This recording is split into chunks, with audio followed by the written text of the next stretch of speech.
สเตย์ในช่วงภาคเช้าของวันที่13กุมภาพันธ์พุทธศักราช2569เนาะภายใต้อากาศ12องศาโดยประมาณเนาะแต่ก็มีลมโชยมาเบาๆก็จะมีความรู้สึกว่าหนาวนิดหนึ่งบางที12องศานี่ก็ต้องดูความรู้สึกด้วยเนาะว่าความรู้สึกนี่หนาวขนาดไหนบวกกับมีลมพัดเบาๆบรรยากาศดีๆอย่างเงี้ยนะเหมาะสำหรับการเจริญสมณธรรมเพราะว่าในดินแดนถิ่นนี้เนี่ยเป็นดินแดนแห่งผู้บำเพ็ญเพียรไม่ว่าจะเป็นมหาโพธิสัตว์ไม่ว่าจะเป็นพวกเชดินนักบวชทั้งหลายก็อาศัยถิ่นในละแวกเนี้ยบริเวณเนี้ยจะถามว่าตรงจุดไหนเนี่ยอันนี้ก็คงต้องอาศัยญาณพิเศษของพระคุณเจ้านะว่ามหาโพธิสัตว์นั่งตรงไหนบ้างเชดินสามพี่น้องอยู่ตรงไหนแน่ที่เราพูดกันบอกกันก็ไม่ได้มีหลักฐานที่ชัดเจนและแน่นอนเนาะเพราะว่าอะไรเพราะว่าคือสมัยก่อนเนี่ยเขาก็ไม่ได้พูดถึงเนี่ยพออยู่ไปอยู่มาไปเขาก็พูดถึงกันอีกตรงนั้นตรงนี้เนี่ยอย่างดงคัสลีเนี่ยนะสมัยก่อนไม่มีใครพูดถึงนะครับผมแต่มีในปรากฏในตำรานะแต่มาในช่วงหลังนี่ก็มีอันนี้ก็ว่ากันไปเพราะบางสิ่งบางอย่างนี่พระเจ้าอโศกไม่ได้ปักหลักหรือว่าสร้างอะไรให้เราได้รู้เนาะว่าตรงจุดนี้เนี่ยคืออะไรอย่างไงสถานที่อื่นๆที่ไม่มีเสาของพระเจ้าอโศกนี่ก็อาจจะใช่ก็ได้หรือว่าอาจจะไม่ใช่ก็ได้นะเพราะอะไรเพราะว่าคือบางสิ่งบางอย่างการผ่านการเวลามานานเหลือเกินเงี้ยเนาะอาจจะใช่ก็ได้ครับผมอาจจะไม่ใช่ก็ได้แต่ถ้าตรงจุดไหนมีเสาของอโศกของพระเจ้าอโศกเนี่ยอันนี้ใช่แน่นอนเพราะว่าผ่านการเวลาเพียง200 กว่าปีเนี่ยก็ประมาณ2-3 ชั่วอายุคนในการบอกต่อกันว่าเนี่ยตรงเนี้ยเป็นสถานที่เกี่ยวข้องกับพระพุทธเจ้าอย่างเงี้ยเกี่ยวข้องกับศาสนาเนี่ยพระเจ้าอโศกก็เลยปักเสาอโศกไว้แต่ในสถานที่อื่นๆเนี่ยที่เราว่าตรงนั้นเป็นนู่นเป็นนี่ที่ไม่มีในที่ไม่มีเสาอโศกนี่ก็อาจจะใช่ก็ได้นะครับอาจจะไม่ใช่ก็ได้นะแต่ถ้าว่าให้ดูองค์ครบองค์ประกอบนี่ก็ตรงนั้นเขาดงคะเสรีพระพุทธเจ้าบำเพ็ญเพียรทุกกิริยาคือเรื่องราวทั้งหลายก็จะได้แมทกันนะเรื่องราวทั้งหลายก็จะได้เข้ากลมกลืนกันเป็นเรื่องราวที่สอดคล้องแต่เรื่องราวเป็นเรื่องจริงแต่สถานที่เนี่ยอันนี้ก็ต้องอาศัยพระคุณเจ้ามีญาณพิเศษเลยนะย้อนอดีตไปเนาะย้อนอดีตไปว่าใช่หรือไม่ใช่ที่เกี่ยวกับสถานที่เนี่ยแต่ตรงจุดนั้นก็คือพูดง่ายๆว่าถ้าเรามีความเชื่อที่ผมเคยบอกว่าถ้าเชื่อมันก็มีนะถ้าไม่เชื่อมันก็ไม่มีอยู่ที่ความเชื่อนะถ้าเราเชื่อเนี่ยเชื่อก็ใช่เชื่อแล้วก็เกิดบุญเกิดศรัทธากราบไหว้สักการะบุญกุศลย่อมเกิดขึ้นนี่คือบางสิ่งบางอย่างในความเชื่อเนี่ยเชื่อบางอย่างนะเราก็ไม่ได้บุญนะแต่ความเชื่อบางอย่างเราก็ได้บุญเนี่ย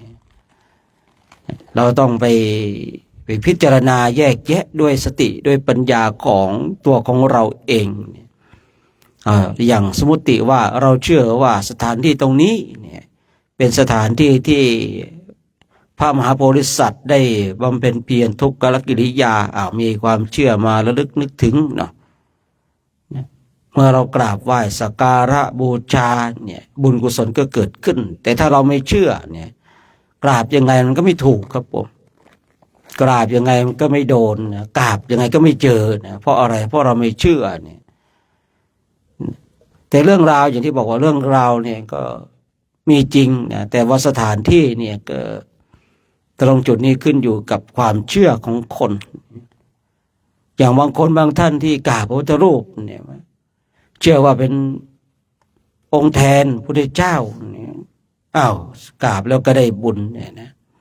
แต่เราไม่กราบทำไมอิฐดินหินปูนทั้งหลายเนี่ยกราบไปก็ไม่ได้บุญเพราะอะไรไม่มีความเชื่อว่าเป็นองค์แทนของพระพุทธเจ้าเนี่ยเป็นสัญลักษณ์นะแทนขององค์สมเด็จพระสัมมาสัมพุทธเจ้าเนี่ยฉะนั้นเมื่อเรามีความเชื่อนะมีความเชื่อมันก็มีเนี่ยแต่ถ้าเราไม่เชื่อมันก็ไม่มีนะความเชื่อบางอย่างเนี่ยที่พุทธศาสนาเลยเมื่อใดก็ตามมีความเชื่อต้องมีปัญญาด้วย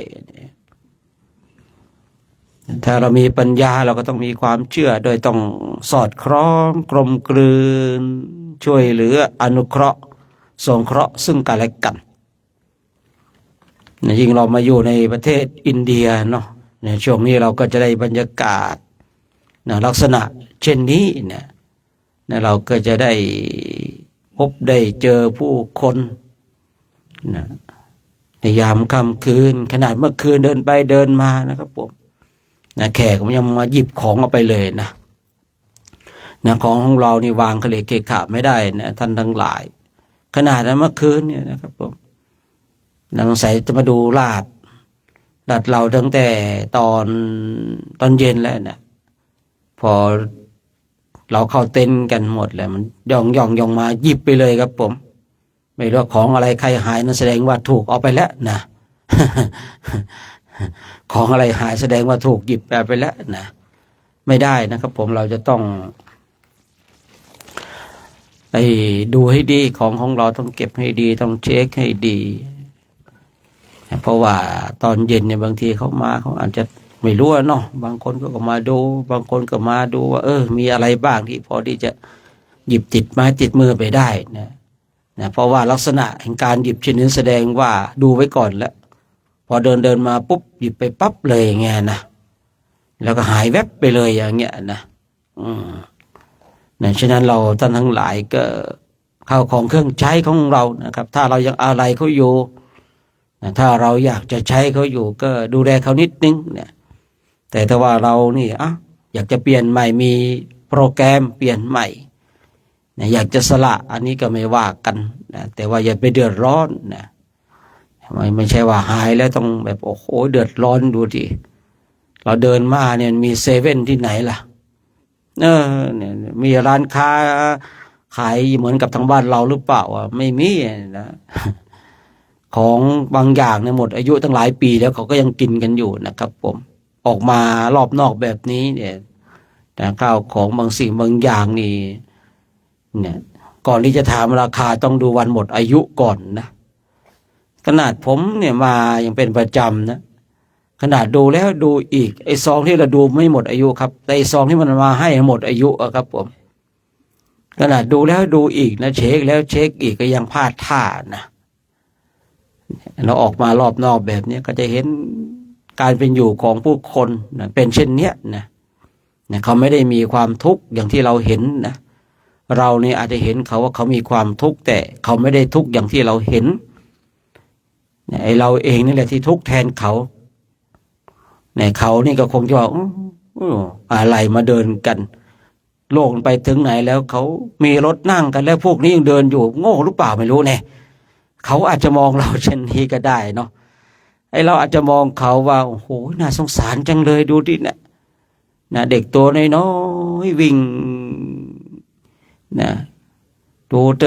ดุดปีศาจคุกฝุ่นเนี่ยผมเข้าใจคำว่าดุดปีศาจคุกฝุ่นก็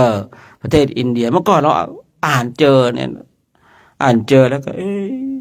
เป็นยังไงเนาะคนเนี่ยมันก็ดุดปีศาจคุกฝุ่นเนี่ยบ้านเราว่าเด็กมันแบบสกปรกเนาะน้ำท่าไม่อาบนี่ยังไม่ได้ครึ่งของเขาเลยเนาะ พอมาเห็นมาเจออินเดียโอ้โหเข้าใจแจ่มแจ้งชัดเจนเลยนะว่าดุจปีศาจคุกฝุ่นคือเราเห็นเขาเนี่ยเราก็เป็นทุกข์แทนเขานะครับเขาเห็นเราก็อ้าวพวกนี้รถลามีเยอะแยะทำไมไม่นั่งกันทำไมไม่ขี่กันทำไมต้องมาเดินกันเนี่ยโง่หรือเปล่าก็ไม่รู้เนี่ยเขามองเราอย่างนี้นะครับนะเขาก็เลยบอกว่าเคยถามนะเราเดินไปอาจารย์สบายดีไหมสบายดีสบายดีทำไมไม่ทำเหมือนกับคนอื่นตกลงเราเนี่ยเป็นพวกปกติหรือเปล่าก็ไม่รู้เนาะ เขาไปถึงไหนแล้วนั่งรถนั่งเครื่องแล้วเรายังเดินกันอยู่นะบางทีเขาก็มองเราเช่นนี้จริงๆนะครับผมนะบางทีเขาก็มองเราเช่นนี้เนี่ยมองว่าเรานี่ปกติหรือเปล่าเนี่ยเรามองเขาเราก็คิดว่าน่าสงสารเนี่ยน่าสงสารพอน่าสงสารเราเมตตาเกิดแหละเนาะนะเมตตาเกิดนะอย่าลืมนะคำว่าชีเปลือยเนี่ยนะแม่ชีเดินตามข้างหลังเนี่ยแจกข้าวแจกของเขาระวังจะเป็นชีเปลือยไม่มีเหลืออะไรสักอย่างนะไอ้คำว่าชีเปลือยยังไงเคยได้ยินหรือเปล่าไม่มีอะไรเสื้อผ้าไม่ได้นุ่งห่มนะถ้าเราแจกข้าวแจกของให้เขานะครับนะเดี๋ยวจะเป็นชีเปลือยโดยไม่รู้ตัวนะมันวิ่งไงมันจับไปแล้วกระชากไปแล้ววิ่งแล้วหายไปแล้วไปตามได้อย่างไรเนาะต้องระมัดระวังนะครับผม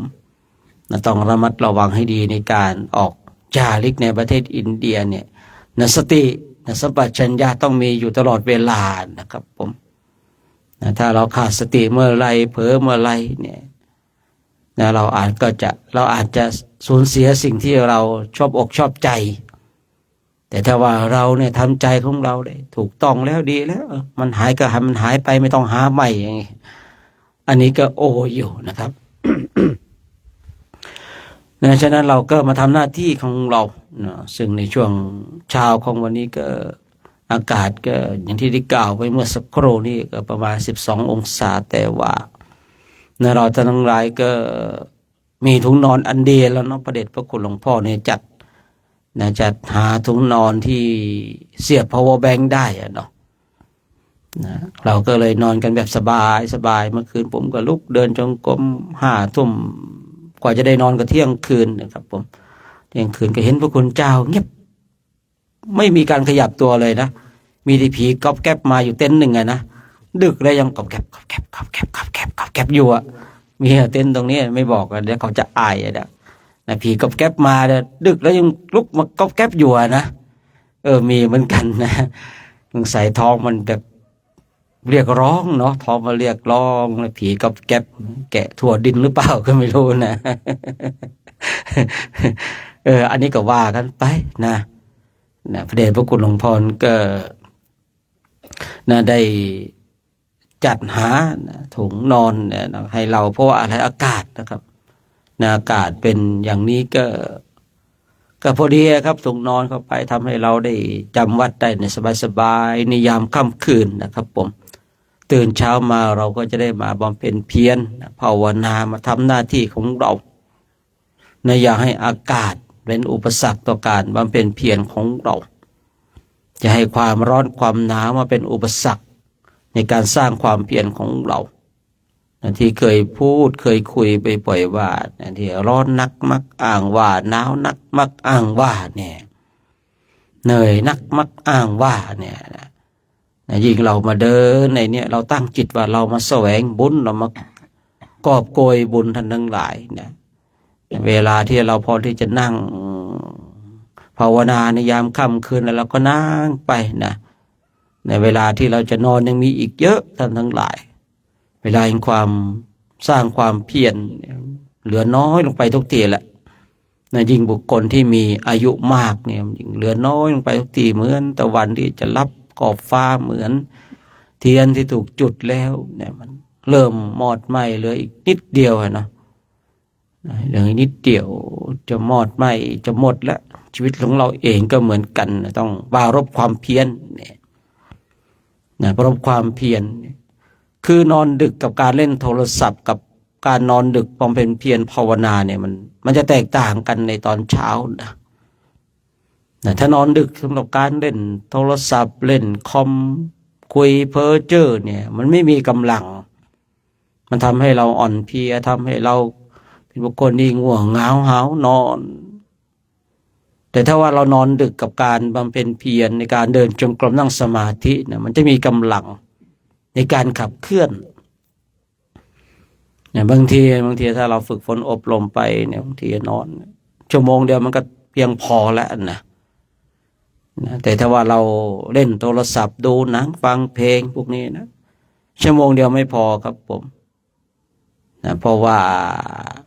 เราถูกนะสิ่งเหล่านั้นเนี่ยดึงกำลังไปหมดแต่การที่เรานอนดึกแล้วเราบำเพ็ญเพียรเนี่ยเราเพิ่มเติมกำลังของเรานะให้มันมากยิ่งขึ้นไปเนี่ยยิ่งเรามาอย่างเนี้ยครับผมมาสถานที่ที่นะมหาโพธิสัตว์นะในนักบวชทั้งหลายเนี่ยได้บำเพ็ญเพียรกันได้ภาคเพียรภาวนาเราก็ตั้งจิตนะแค่อย่ามาถึงเฉพาะกายนะเราต้องมาถึงนะพร้อมด้วยใจและพร้อมด้วยการปฏิบัติทำกรรมฐานในช่วงว่างยามค่ำคือนั่งอยู่ในเต็นท์สบายนั่งดูลมให้ใจเข้าออกสบายเนี่ยถ้าเรามีความเพียรตั้งความเพียรไว้เนี่ยคำหนึ่งก็จะเกิดขึ้นคนจะล่วงทุกข์ได้เพราะความเพียรเนี่ยคำนี้มันก็จะปรากฏขึ้นในใจของเราเองนะโดยที่เราไม่ต้องมาพูดเช่นนี้เราก็คนจะล่วงทุกข์ได้เพราะความเพียรแต่ถ้าเราไม่มีความเพียรเราจะไม่เข้าใจในคำนี้นะแต่ถ้าเรานะมีความเพียรเราจะเข้าใจเลยนะว่าคนจะล่วงทุกข์ได้เพราะความเพียรเนี่ยคือจิตเนี่ยมันมีความอัศจรรย์อย่างหนึ่งคือมันจะเข้าใจมันจะรู้มันจะชัดเจนมันจะชัดเจนด้วยตัวของมันเองผลในการฝึกฝนผลในการอบรมที่ผมได้กล่าวเมื่อสักครู่นี้ว่าคนจะล่วงทุกข์ได้เพราะความเพียรเราจะเข้าใจเมื่อเราเข้าใจตรงจุดนี้ปุ๊บมันจะเล่นความเพียรแหละทีนี้ความเพียรของเราเนี่ยไม่ได้เพียรดังเช่นพระมหาโพธิสัตว์คือความเพียรตรงจุดนั้นเป็นเพียรเหมือนกับยังไม่มีจุดยืนของตนเองแต่อยากจะหลุดพ้นอยากจะแสวงหาทางหลุดพ้นแต่ก็ไม่รู้ว่ามันอยู่ในเส้นทางใดไม่รู้จะไปในทิศทางใดก็เลยสร้างความเพียรแบบไร้จุดหมายปลายทางแต่เราท่านทั้งหลายเนี่ยสร้างความเพียรกันปรารภความเพียรกันเราไม่ได้อยู่ในฝ่ายกามสุขาริการนุโยคหรือว่าอัตตกิลมัฏฐานุโยคเนี่ยเราอยู่ในเส้นทางทางสายกลางเนี่ยความเพียรของเราเลยเป็นความเพียรที่เกิดขึ้นเนี่ยคนจะร่วงทุกข์ได้เพราะความเพียรนั่นฉะนั้นก็คงจะได้เวลานะคงจะได้เวลาในการทำวัดสวดมนต์เจริญธรรมกรรมฐานกันใครหนาวก็ดูผ้ามาปิดไหล่ใครหนาวอีกก็ดูผ้าสังฆาติใครหนาวก็หนาวแหละเนาะถ้างั้นเนาะหมดแล้วนี่ไม่มีอะไรแล้วเนี่ยใครหนาวก็ต้องหนาวแล้วนะต้องทนหนาวแล้วนะผมทีแรกมันก็เลยหนาวอยู่คุยไปคุยมารู้สึกเหงื่อมันจะไหลด้านหลังแล้วเนี่ยนะจะได้ลุกไปถอดเสื้อหรือเปล่าก็ไม่รู้เนี่ยนะเมื่อคืนเนี่ยอยู่ในเต็นท์เนี่ยนะโอ้ร้อนเลยครับผมนะร้อนเต็นท์มันก็จะดีในระดับหนึ่งเลยนะป้องกันความหนาวได้นะท่านก็ฝากไว้นะถ้าใครหนาวก็ดูผ้ามาคลุมไหล่ดูผ้าสังฆาติกี่ออกมานะยังหนาวอีกก็ดูสบงนะสบงผ้าอาบของเรามานะมีอะไรที่มันจะทางความหนาวได้เพื่ออนุเคราะห์กับการประพฤติพรหมจรรย์ไม่ใช่เพื่ออนุเคราะห์การหลับไหลนะเราเอาเครื่องกันหนาวเนี่ยไม่ใช่ว่าโอ้เพื่อมันจะได้ตั้งหลับสบายๆไม่ใช่แหละอันนี้ตั้งจิตไว้ผิดเราจะต้องมาตั้งจิตของเราให้ถูกนะว่า มันหนาวมากไปจิตไม่รวมเราก็หาเครื่องกันหนาวมานะครับผมเนาะฉะนั้นก็คงจะในกลุ่มหนึ่งไปอยู่ตรงนี้ก็มาเนาะไม่มีใครเจ็บไข้ได้ป่วยเนาะกลุ่มสองล่ะวาจันทร์จะเอายังไงก็ไม่รู้เนี่ยนะอืมอืมเมื่อวานได้ยินบุญมีก็ว่าต้องมาทำวัดนะว่านะหมอก็ไม่ให้เดิน7 วันเลยนะจริงๆหมอเขามาบอกผมว่าขอสัก7 วันก่อนนะเอาได้ที่ก็เห็นเขาเดินก่อนแล้วก็เห็นบุญมีว่าต้องลุกมาทำนะอะไรไปเคลียร์กับบุญมีเองก็แล้วกันนะผมก็งงกับชีวิตเหมือนกันนะกลุ่ม3ครบเนาะกลุ่ม4ต้มน้ำ2เนาะนี่กลุ่ม4หรือเปล่ากลุ่ม4ต้มน้ำแล้วเนาะกลุ่ม4ต้มน้ำแล้วแม่ชีมาครบแล้วป่ะแม่ชีเอ้ยครบเนาะแม่ชีสมณเณรนะสมณเณรปวดใหม่แม่ชีนะแม่ชีเมื่อวานก็เดินกันเนาะเดินกันภาคเพียรภาวนากันเอาละเนาะคงจะได้เวลาในการทำวัดสวดมนต์กันในช่วงภาคเช้าของวันนี้นะเราจะได้สวดมนต์จะได้เจริญธรรมกรรมฐานกันในช่วงภาคเช้าของวันนี้นะใครนำวันนี้เพลงก็ยังนะครับยังเจ็บคอยังไออยู่ครับ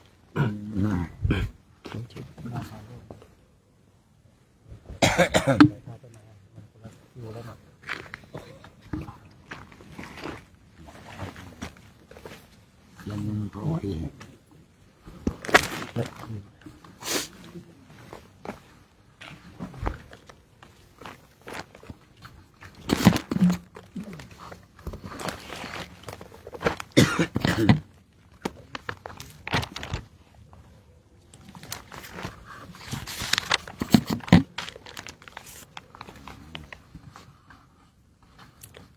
ผมขอโอกาสเป็นตัวเสียงในการทำวัดสวดมนต์ยามเช้าของวันนี้ก็ขอถวายความเคารพพระเดชพระคุณหลวงพ่อพระครูธีรธรรมประโมทพระอาจารย์โชคชัยประภัสโรพร้อมกันแล้วกราบ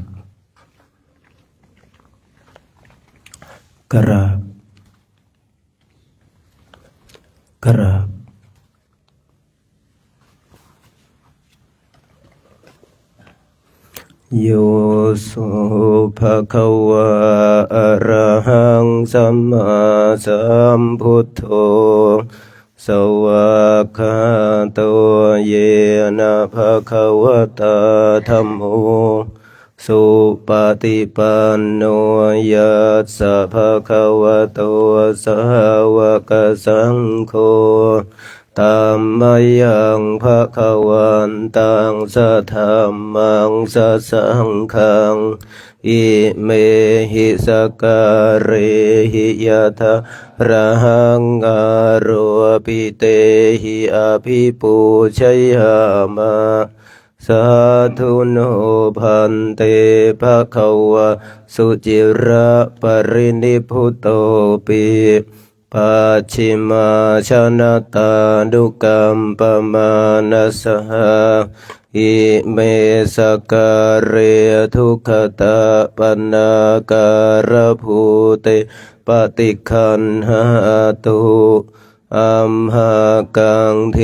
ครตังหิตายะสุขายะอะระหังสัมมาสัมพุทโธภะคะวาพุทธังภะคะวันตังอภิวาเทมิกราบสวากขาโตภะคะวะตาธัมโมธัมมังนัมมัสสามิกราบสุปฏิปันโนภะคะวะโตสาวกสังโฆสังฆังนะมามิกราบ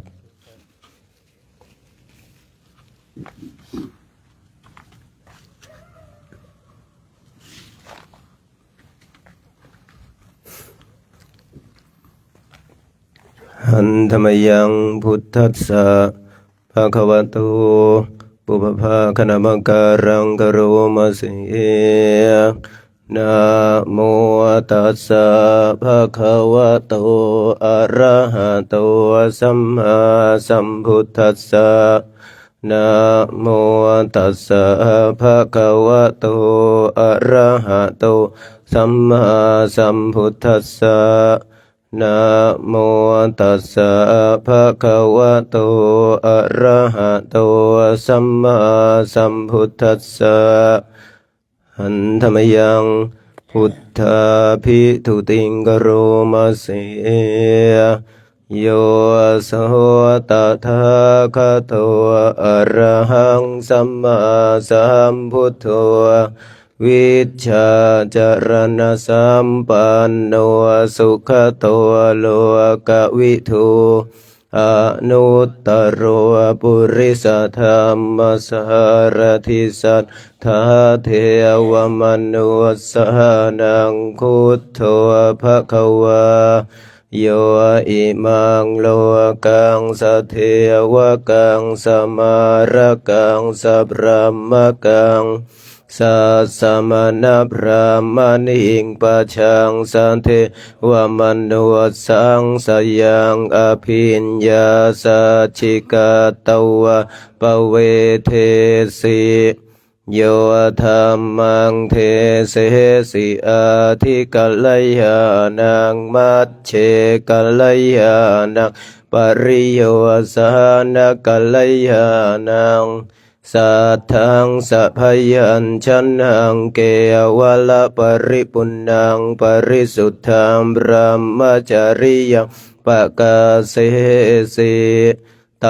มหังภะคะวันตังอภิปูชยามิตมหังภะคะวันตังศิรสานะมามิกราบหันธรรมยังธรรมาภิทุติงกโรมาเสโยโส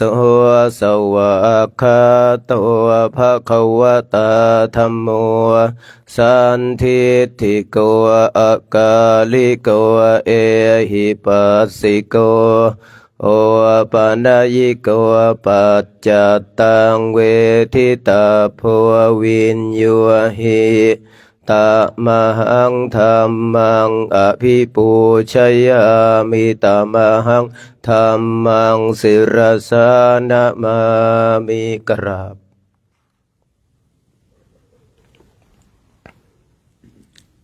หันธรรมยัง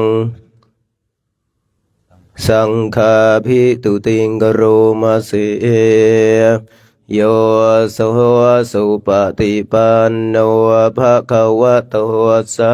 วกสังโฆอุชุปฏิปันโนภะคะวะโตสาวกสังโฆยายะปฏิปันโนภะคะวะโตสาวกสังโฆสามีจิปฏิปันโนภะคะวะโตสาวกสังโฆยะทิทังจัตตาริปุริสยุคานิอัตถปุริสปุคคลาเอสะภะคะวะโตสาวกสังโฆอาหุนายโยปาหุนายโยทักขินายโย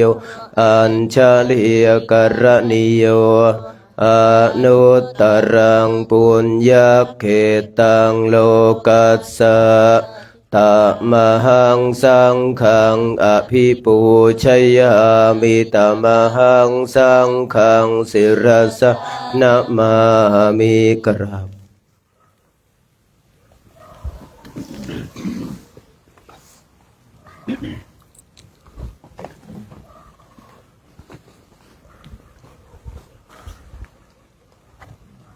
หันธรรมยังรัตนตยปนามะคาทายโยเจวะสังเวคะปริกิตนัมปะทัญจะพนามาเสพุทโธสุสุโธกรุณามหันนโว โยจันตสุทธาภรยานโลจโนโลกัสสปะปัวปะกิเลสขะตะโกวันธามิพุทธังอหมาทะเรนตังธัมโมปะทิปวิยตัสสะสะทุโนโยมาคปะกามตะเพทะพินนโกโลกุตโรโยจตถาทะเทปโนวันธามิธัมมังอหมาทะเรนตังสังโฆสุเขตาภยติเขตสัญญิโตโยทิฏฐสันโตสุขตานุโพธโกโลลาปะหิโนอริโยสุเมทัสโสวันธามิสังขังอหมาทะเรนตังอิจเจวะเมกันตาภิปัวชนายกังวัตถุตยังวันทยตาภิสังขตังปุญญังมายายังมะมะสะภุปัทถวามาโหนตุเวตัสสะปะภาวะสิทธิยาอิทัตถาคโตโลเกอุปันโนอะระหังสัมมาสัมพุทโธธัมโมจะเทสิโตนิยานิโกอุปสมิโกปรินิพพานิสัมโพธคามิสุขตาปเวทิโตมายันตังธัมมังสุตวะเอวังชานามะชาติปิทุกขาชาราปิทุกขามรณะปิทุกขังโสกปริเทวทุกขโทมานาสุปายาสาปิทุกขาอาปิเยหิสัมปโยโคทุกขปิเยหิวิปปโยโคทุกขปิยามปิชังนาลภติตามปิทุกขังสังคิเตนะปัญจุปาทานขันธาทุกขาสยทิทังรูปุปาทานขันโทเวทนุปาทานขันโทสัญญูปาทานขันโทสังขารูปาทานขันโทวิญญาณุปาทานขันโทเยสังปริญญายะทารมาโนโสภะคะวาเอวังพหุลังสาวะเกวิเนติเอวังภาคาจะปนัสสะภะคะวะโตสาวะเกสุอนุสาสนิพหุลาปวัตตติรูปังอนิจจังเวทนาอนิจจาสัญญาอนิจจา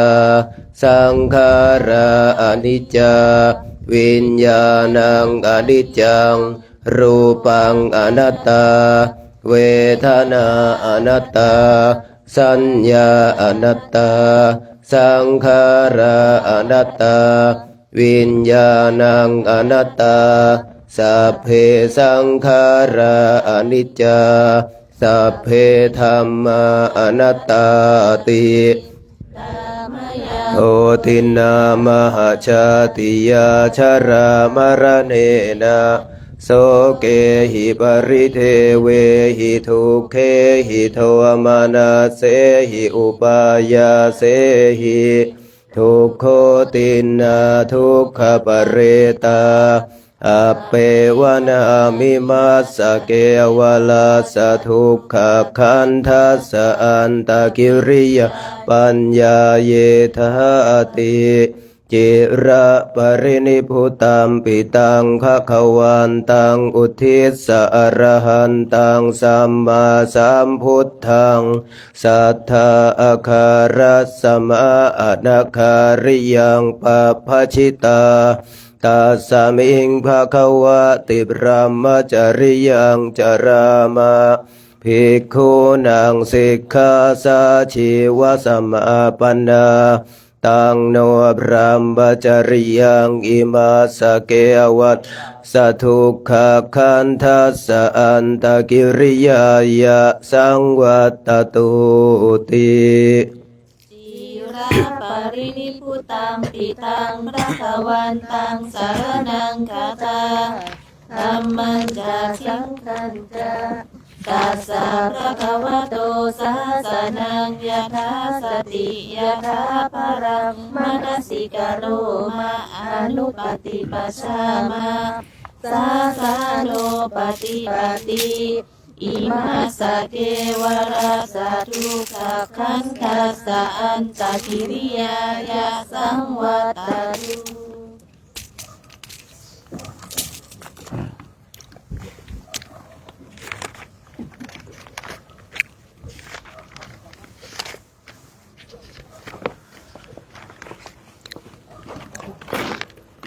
อันธรรมยัง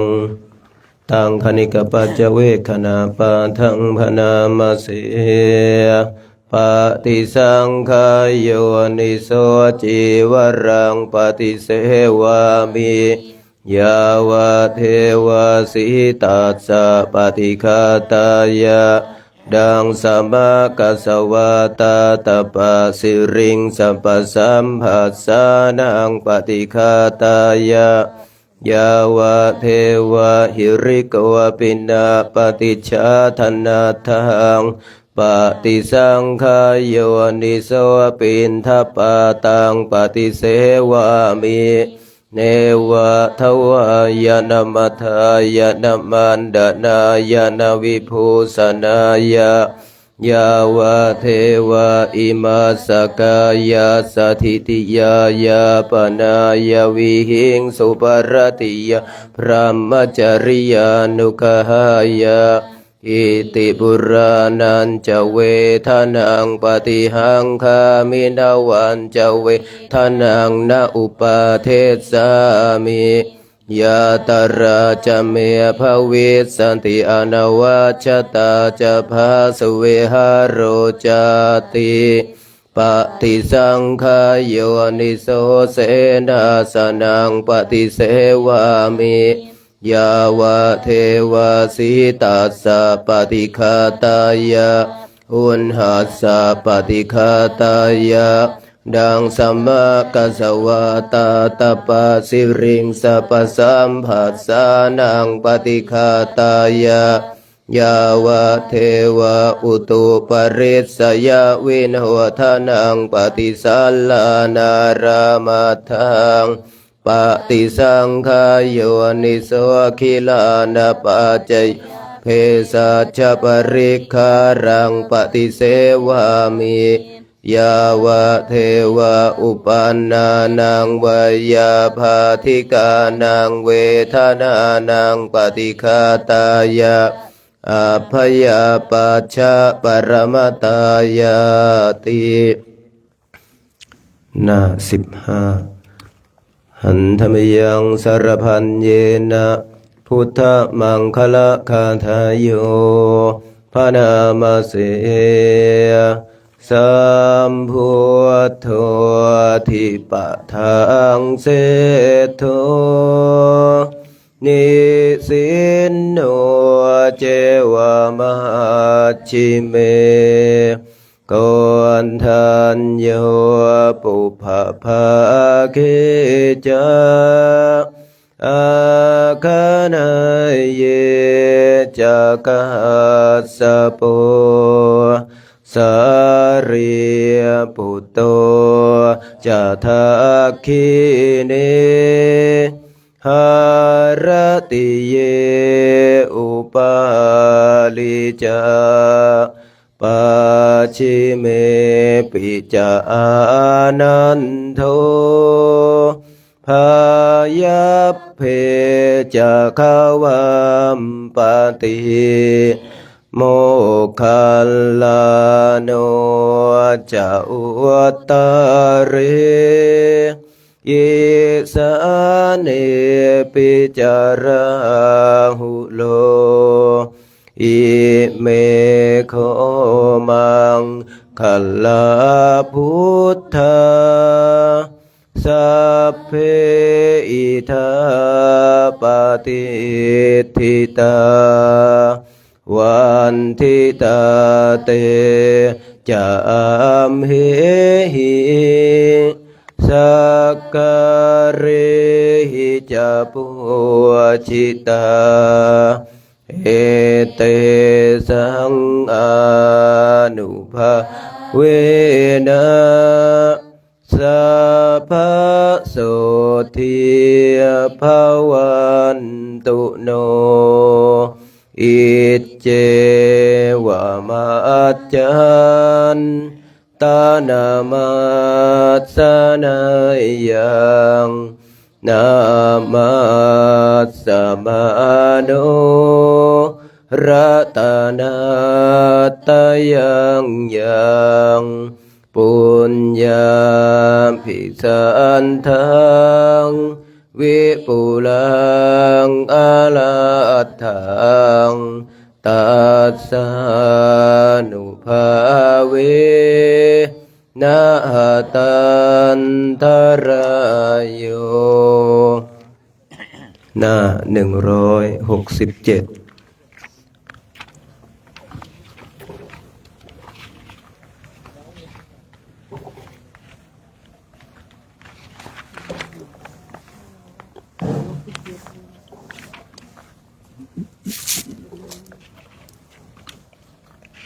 นะโม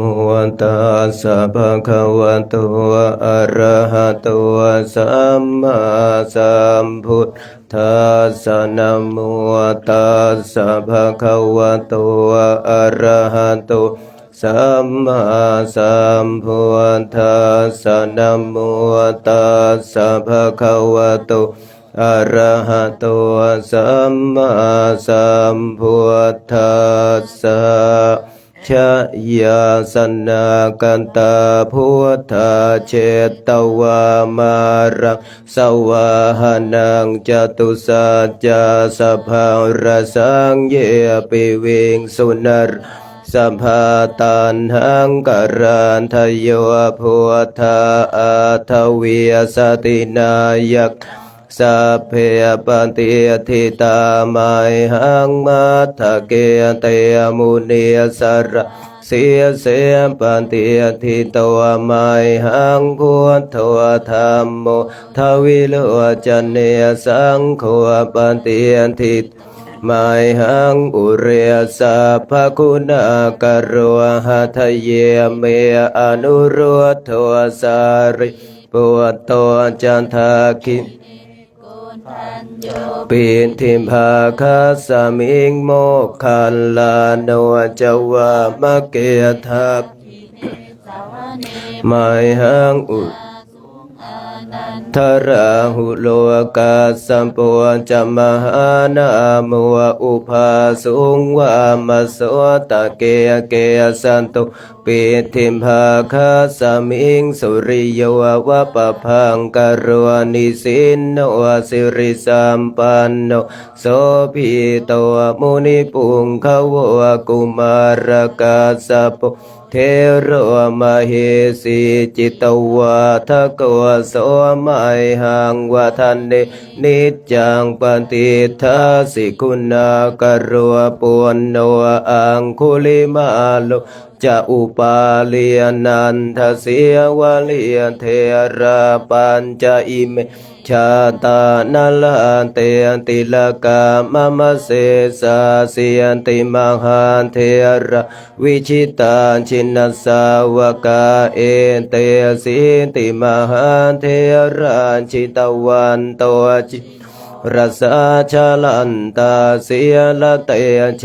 นะอังคมังเคสุสันทิตรัตนังปุระโตอาสิทาคิเนเมตตสวตกันทชักขังปัจจอาสิวาเมอังคุลิมาลกังคันธมัวรปะเรียนตันจะอาตานาติยสวตกะอากาเสชะทนังอาสิเสสะปะการสันทิ ชินานาวรสังยุตตาสันตปะการลังกตาวาตปิตาทิสัญชาตาพาหิราชันตุปัทถวะอาเสสาวินายังยันตุอนันตชินันเตชะสาวสันโตเมสกินเจนะสันสัมพุทธปัญชเรชินปัญชรมาชัมหิวิหารันตังบาหิยตัลสันทาปาเลนตุมังสัพเพเตมังหาปุริสาสัมภอิจเจวะมันตัวสุขุตตัวสุรักโขชินานุภาเวนะจิตุปัทถวะธรรมานุภาเวนะจิตาริสังโฆสังฆานุภาเวนะจิตันตรายโยสัทธามานุภาวะปาลิโตจารามิชินปัญชเรติหน้า86เอวัมเมสุตังเอกังสมัยยังภควาภาราณสิยังวิหารติอิสิปตันเนมิคันธาเยตันตระโคภควาปัญจวัคคีเยภิกขุอามันเตสิทเวเมภิกขเวอันตาปะภชิเตนันเสวิตาภาจายังกาเมสุกามสุขันลิกานุโยโคเฮียโนคัมโมปะทุชานิกอนาริโยอนาทสันหิโตโยจายังอาตากิลมัทานุโยโคทุกอนาริโยอนาทสันหิโตเอเตเตภิกขเวอุโภอันเตอนุปคัมมาชิมาปฏิปัตตถาคตนะอภิสัมพุทธาจักขุกรณียญาณกรณีอุปสัมมายาอภิญญายาสัมพุทธายานิพพานายาวัตติกตัมมาจัสสะภิกขเวมัชฌิมาปฏิปัตตถาคตนะอภิสัมพุทธาจักขุกรณียญาณกรณียอุปสัมมายาอภิญญายาพุทธายานิพพานายาสังวัตติอายะเมวะอริโยอาทังคิโกมาโคสัญญาทิทังสัมทิฏฐิสัมมาสังกัปปะสัมมาวาจาสัมมากัมมันโตสัมมาอาชีวสัมมาวายาโมสัมมาสติสัมมาสมาธิอายังโคสภิกขเวมัชฌิมาปฏิปทาตันทาคเตนะอภิสัมพุทธาจักขุกรณญาณกรณียอุปสัมมายาอภิญญายาสัมพุทธายานิพพานายาวัตติอิทังโคปานาภิกขเวทุกขังอริยสัจจังชาติปิทุกขาชาราปิทุกมรณะปิทุกขังโสกปริเทวทุกขมนาสุปายาสาปิทุกขาอปิเยหิสัมปโยโคทุกโคปิเยหิปโยโคทุกโคยามปิชังนาลภติตามปิทุกขังสังคิเตนะปัญจุปันนาคันธาทุกขาอิทังโคปานาเพียเขาทุกขสมุทัยโยอริยสัจจังยายังตันหะปวโนภวิกานันทิราคสหคันตาตาตระตาตระพินันทินสัยยทิทางกามตัณหาภวตัณหาอิทังโคปานาภิกขเวทุกขานิโรธอริยสัจจังโยตัสสะเยวตันหายะ สวิราคานิโรธจาโคปฏินิสาโคมุติอนาลโยอิทังปานาภิกขเวทุคานิโรธคามินิยปฏิปัตอริยสัจจังอายะเมวะอริโยอาทังคิกวามัคโคสัยยทิทังสัมมาทิฏฐิสัมสังกัปปะสัมมาวาจาสัมมากัมมันโตสัมมาอาชีวสัมมาวายาโมสัมมาสติสัมมาสมาธิอิทังทุกขังอริยสจันติเมภิกขเวปุเพอนันุตสุเตสุธรรมเมสุจักขุงอุทัปทิยานังอุทัปปาทิปัญญาอุทัปปาทิวิชชาอุทัปทิอาโลโกอุทัปทิตังโคปานิทังทุกขังอริยสัจจังปริญญายันติเมภิกขเวปุเพอนันโนสุเตสุเมสุจักขุงอุทัปปาทิยานังอุทัปปาทิปัญญาอุทัปปาทิวิชชาอุทัปทิอาโลโกอุทัปทิตังโคปานิทังทุกขังอริยสัจจังปริญญาตันติเมภิกขเวปุเพอนันโนสุเตสุเมสุจักขุงอุทัปปาทิยานังอุทัปทิปัญญาอุทัปปาทิวิชชาอุทัปปาทิอาโลโกอุทัปปาทิอิทังทุกขสมุทัยโยอริยสัจจันติเมภิกขเวปุเพอนันโนสุเตสุธรรมเมสุจักอุทัปปาทิยานังอุทัปปาทิปัญญาอุทัปปาทิวิชชาอุทัปทิอาโลโกอุทัปปาทิตังโคปานิทุกขสมุทัยโยอริยสัจจังปหาตัพพันติเมภิกขเวปุเพอนันโนสุเตสุเมสุจักขุงอุทัปปาทิยานังอุทัปปาทิปัญญาอุทัปปาทิวิชชาอุทัปทิอาโลโกอุทัปปาทิตังโคปานิทุกขสมุทัยโยอริยสัจจังปะหินันติเมภิกขเวปุอนันโนสุเตสุธรรมเมสุจักขุงอุทัปปาทิยานังอุทัปทิปัญญาอุทัปปาทิวิชชาอุทัปปาทิอาโลโกอุทัป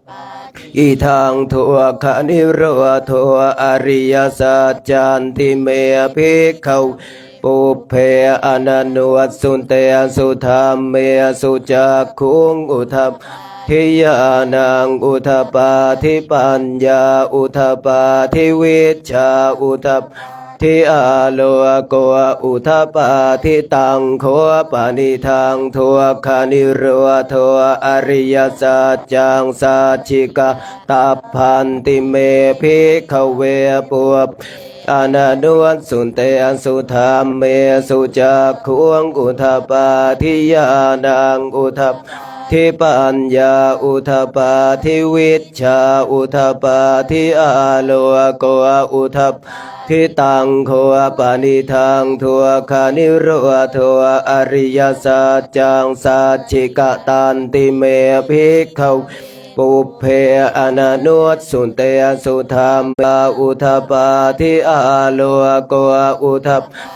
ตังโคปานิทังทุกขนิโรธคามินิยปฏิปทาอริยสัจจังภาเว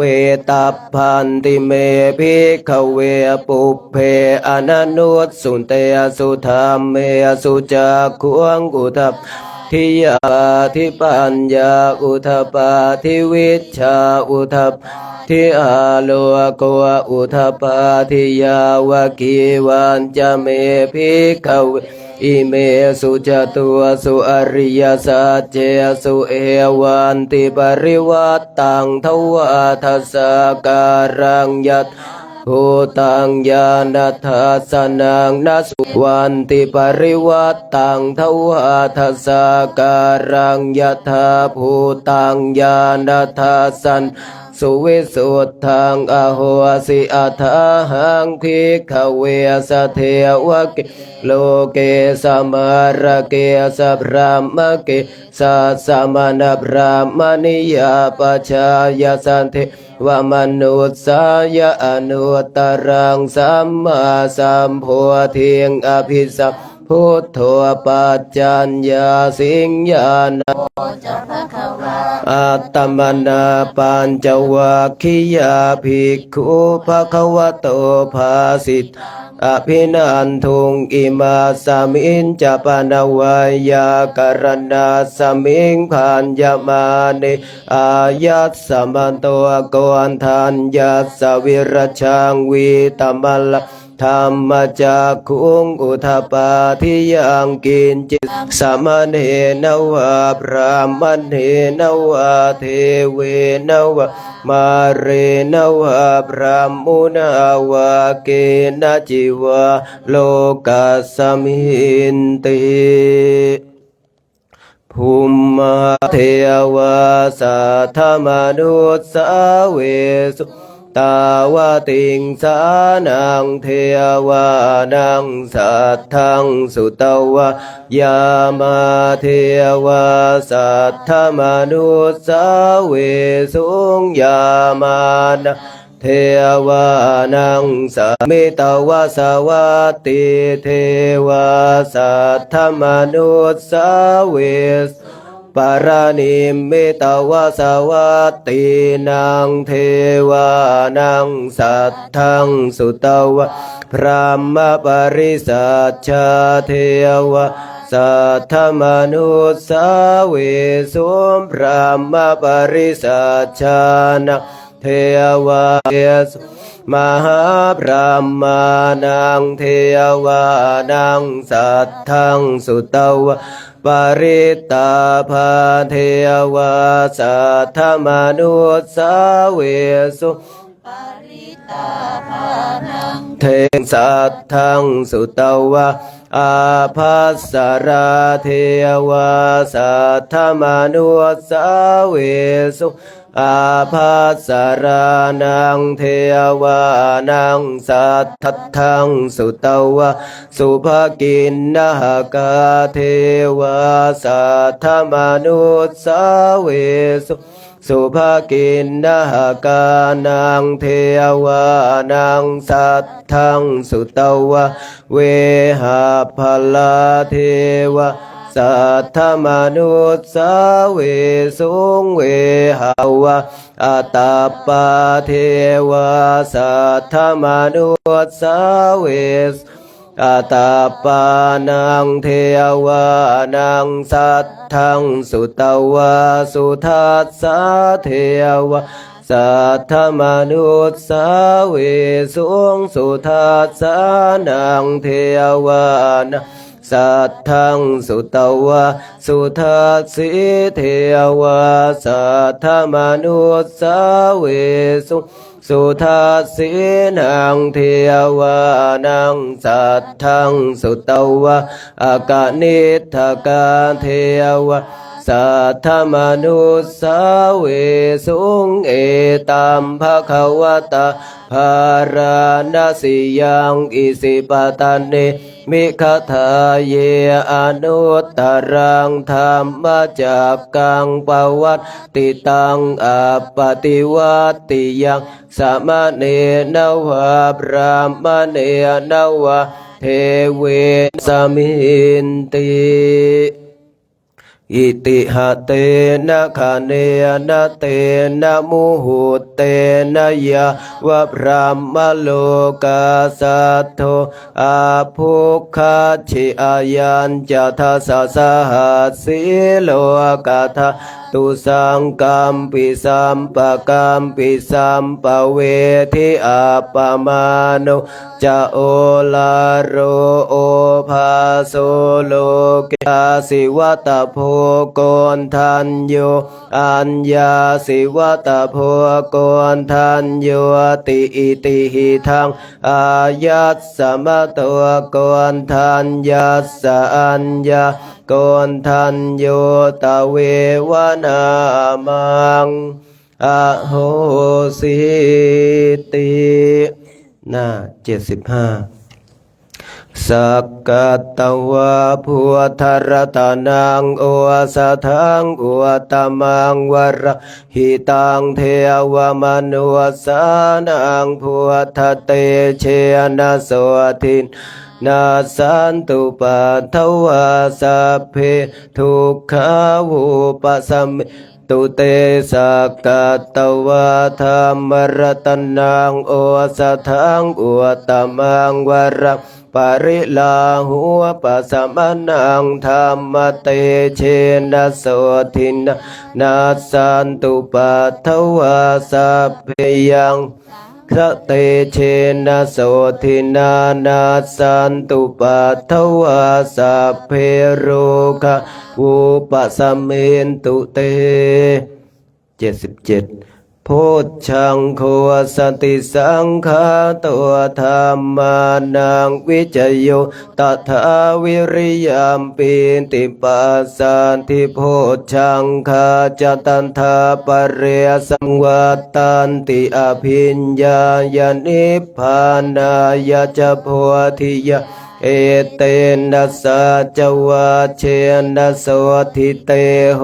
ตุสัพพทาเอกาสมิงสมัยเยนาโทโม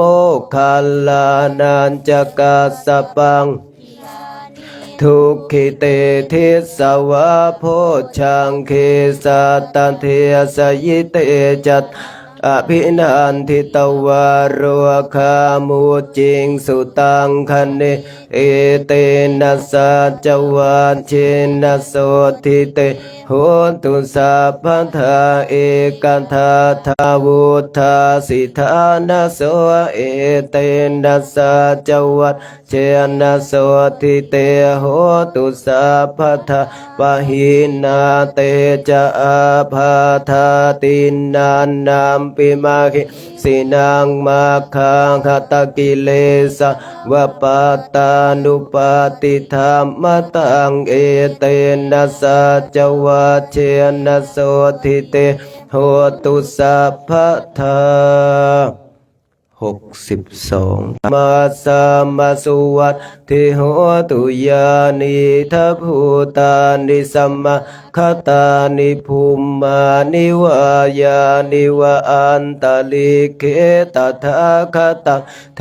วมนุสปุชิตังธรรมังนัมมัสสามาสุวัตถิโหตุยานิทัพพุตานิสัมมาคตานิภูมานิวายานิวะอันตลิเก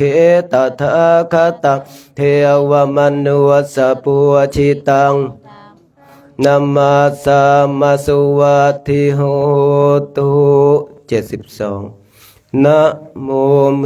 สัพพพุทธานังอุปานานะมเหสีนังตันหังกโรมังหาวิโรเมทังกโรมังยะโสสรนังกโรโลกหิตวทิปังกโรชุตินทโรวะปทุโมโลกปัจโชตัวนารัตโตวรสารถิปทุโมตโรสัตตสารวสุเมโทอาปติปุคโลสุชาตัวสัพพโลกะโคปิยทัสสินราสัมโพอันทันทาสิการุณิโกธรรมทัสสิตัมโมนุโทสิทธัตโทอสมโมโลกิติโสจวัต วรัวปุตโสจะวรโทพุทโธวิปัสสิจะอนุปโมสิกขิสัพพหิโตสัทธาเวสสัพพัวสุขทายโกกกุสันเมตตายภิกขเวเจโตวิมุตติยาอาเสวิตายาภาวิตายาภาหุเลียงกันตายายานิยกตายาวัตถุกตายาอนุทิตายาปริจินตายาสุสัมมารัตถายาเอกันทัสสานิสังสาปติกังกตเมเอ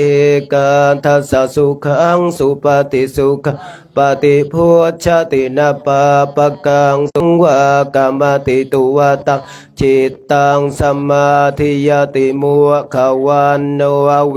ปัสสิยทัติอาสะมุลหัวกาลังกโรติอุตริอัปปติวิชันตัวพระมโลกุปะโคหัวติเมตตายาภิกขเวเจโตวิมุตติยาอาเสวิตายาภาวิตายาภาหุลิกตายายานิกันตายาวัตถุกตายาอนุทิตายาปริจินตายาสุสัมมารัตถายาอิเมหน้าที่8หันธรรมยามปฏิทานาคาทายโยพนามาเสยยาเทวตาสันติวิหารวาสินีทุเปคะเรโพธิคะเรตหิงตหิงตาธรรมธาเนนะภวันตุปูชิตาโสทิงกโรนเตทวิหารมันดะเลเทราจะปัจจานวกาจะภิกขโว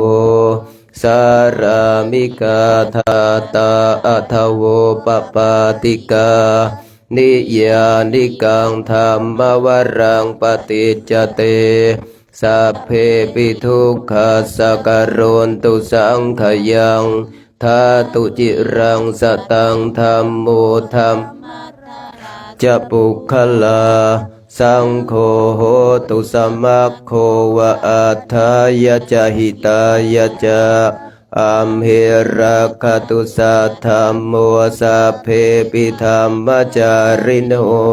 วุทิงสัมปะปุณายามธัมเมอริยปเวทิเตปัสสันนาโหนตุสัพเพปิปานิโนพุทธัสสะสเนสัมมาทารังปเวชชันโตกาเลเทวปวัสสตุวุธิภาวายสัตตานังสมิทธาคันตุสัพพทาต่อไปกล่าวคำอาราธนาพระกรรมฐานพร้อมกันหมดนับหนังสือวัดดอยเทพนิมิตรหน้า97พุทธาราธนานังธัมมาราธนานังสังฆาราธนานังอัปปมาโนพุทโธอัปปมาโนธัมโมอัปปมาโนสังโฆนะโมพุทธายะนะโมธัมมายะนะโมสังฆายะพุทโธเมนะโธธัมโมเมนะโธสังโฆเมนะโธพุทธบูชาธัมมบูชาสังฆบูชานิพพานะปัจจโยโหตุ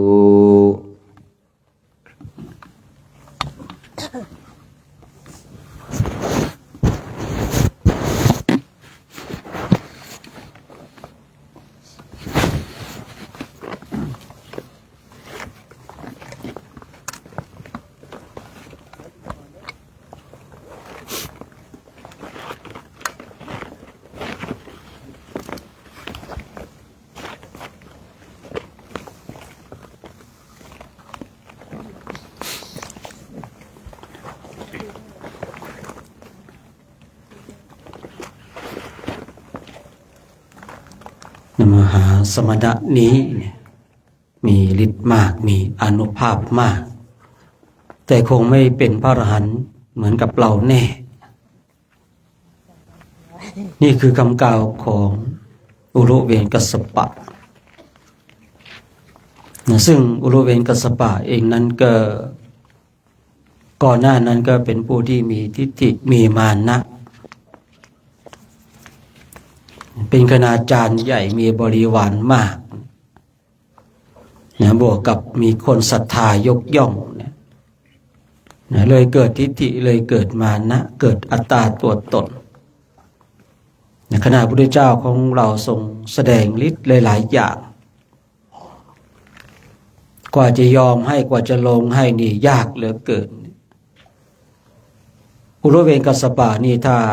ไม่ได้เจอพระพุทธเจ้านี่พลาดโอกาสเลยนะเพราะว่าทิฏฐิเพราะว่ามานะแล้วก็บวกกับที่ตนเองมีคนให้ความเคารพมากเหลือเกินถ้าไม่ได้เจอพระพุทธเจ้าปราบทิฏฐิปราบมานะนี่หมดสิทธิ์แน่นอนที่จะได้บรรลุเป็นพระอรหันต์แต่พระพุทธเจ้าของเราเองเนี่ยคือได้ปราบประยศพระองค์เป็นสัพพัญญูเนี่ยทีนี้เมื่อเราได้ศึกษาในอทิตตปริยยสูตรเนี่ยสูตรที่ว่าด้วยของร้อนเนี่ยชดินทั้งหลายเนี่ยบูชาไฟอยู่แหละพระองค์ก็เลยเอาเรื่องของไฟเนี่ยแหละเอาเรื่องของร้อนเนี่ยมาบอกกล่าวเพื่อให้เหมาะกับจริตนิสัยอันนี้ก็บ่งบอกถึงปัญญาธิคุณขององค์พระผู้มีพระภาคเจ้านะที่สัพพัญญูของพระองค์ปัญญาของพระองค์ญาณของพระองค์ยังรู้ว่าพระองค์ควรจะแสดงเรื่องอะไรกับชดินทั้งหลายถ้าพระองค์เนี่ยเรื่องของการทำนามาแสดงกับพวกชดินเนี่ยการแสดงนั้นไม่ถูกกับจริตนิสัยวาสนาบารมีถามว่าจะได้บรรลุไหมคือธรรมทั้งหลายท่านทั้งหลายธรรมทั้งหลายที่พระเจ้าทรงแสดงเนี่ยคือพระองค์ทรงแสดงตามจริตนิสัยของคนทั้งหลายตามวาสนาบารมีถ้าธรรมนั้นไม่ถูกอัธยาศัยไม่ถูกการถูกเวลาไม่ถูกที่ไม่ถูกบุคคลธรรมนั้นก็ไม่อัศจรรย์แต่ธรรมนั้นถ้าแสดงถูกที่ถูกเวลาถูกการถูกคนธรรมนั้นก็อัศจรรย์อย่างอทิตตปริยยสูตรเนี่ยความอัศจรรย์เกิดขึ้นกับชดินสามพี่น้องพร้อมกับบริวารถามว่าความอัศจรรย์ตรงจุดนี้เกิดขึ้นกับเราไหมย้อนกลับมาดูที่ตัวของเรารู้ไหมว่าตาเห็นรูปไม่ชอบใจเกิดความร้อนที่ไหนร้อนที่ใจร้อนด้วยราคะร้อนด้วยโทสะร้อนด้วยโมหะถามว่าเรารู้ไม่รู้ถามว่าเราเข้าถึงความอัศจรรย์แห่งธรรมนั้นไหมก็ต้องขอบอกว่ายังเข้าไม่ถึงที่ยังเข้าไม่ถึงไม่ใช่ว่าเรานี่ไม่มีปัญญานะแต่ว่าบางครั้งเนี่ยธรรมนี้ไม่ถูกกับจริตนิสัยของเราจึงไม่สามารถที่จะเข้าถึงความอัศจรรย์แห่งธรรมนั้นแต่ที่สามารถกล้าพูดได้ชัดเจนเนี่ยคือชดินสามพี่น้องเข้าถึงความอัศจรรย์แห่งอาทิตตปริยยสูตรพร้อมกับบริวารเนี่ยพระพุทธเจ้าพระองค์ทรงแสดงเรื่องราวของร้อนทั้งหลายเนี่ยตาเห็นรูปหูได้ยินเสียงเนี่ยจมูกได้กลิ่นเนี่ยกายถูกต้องสัมผัสสิ่งเหล่านี้เนี่ย เกิดความร้อน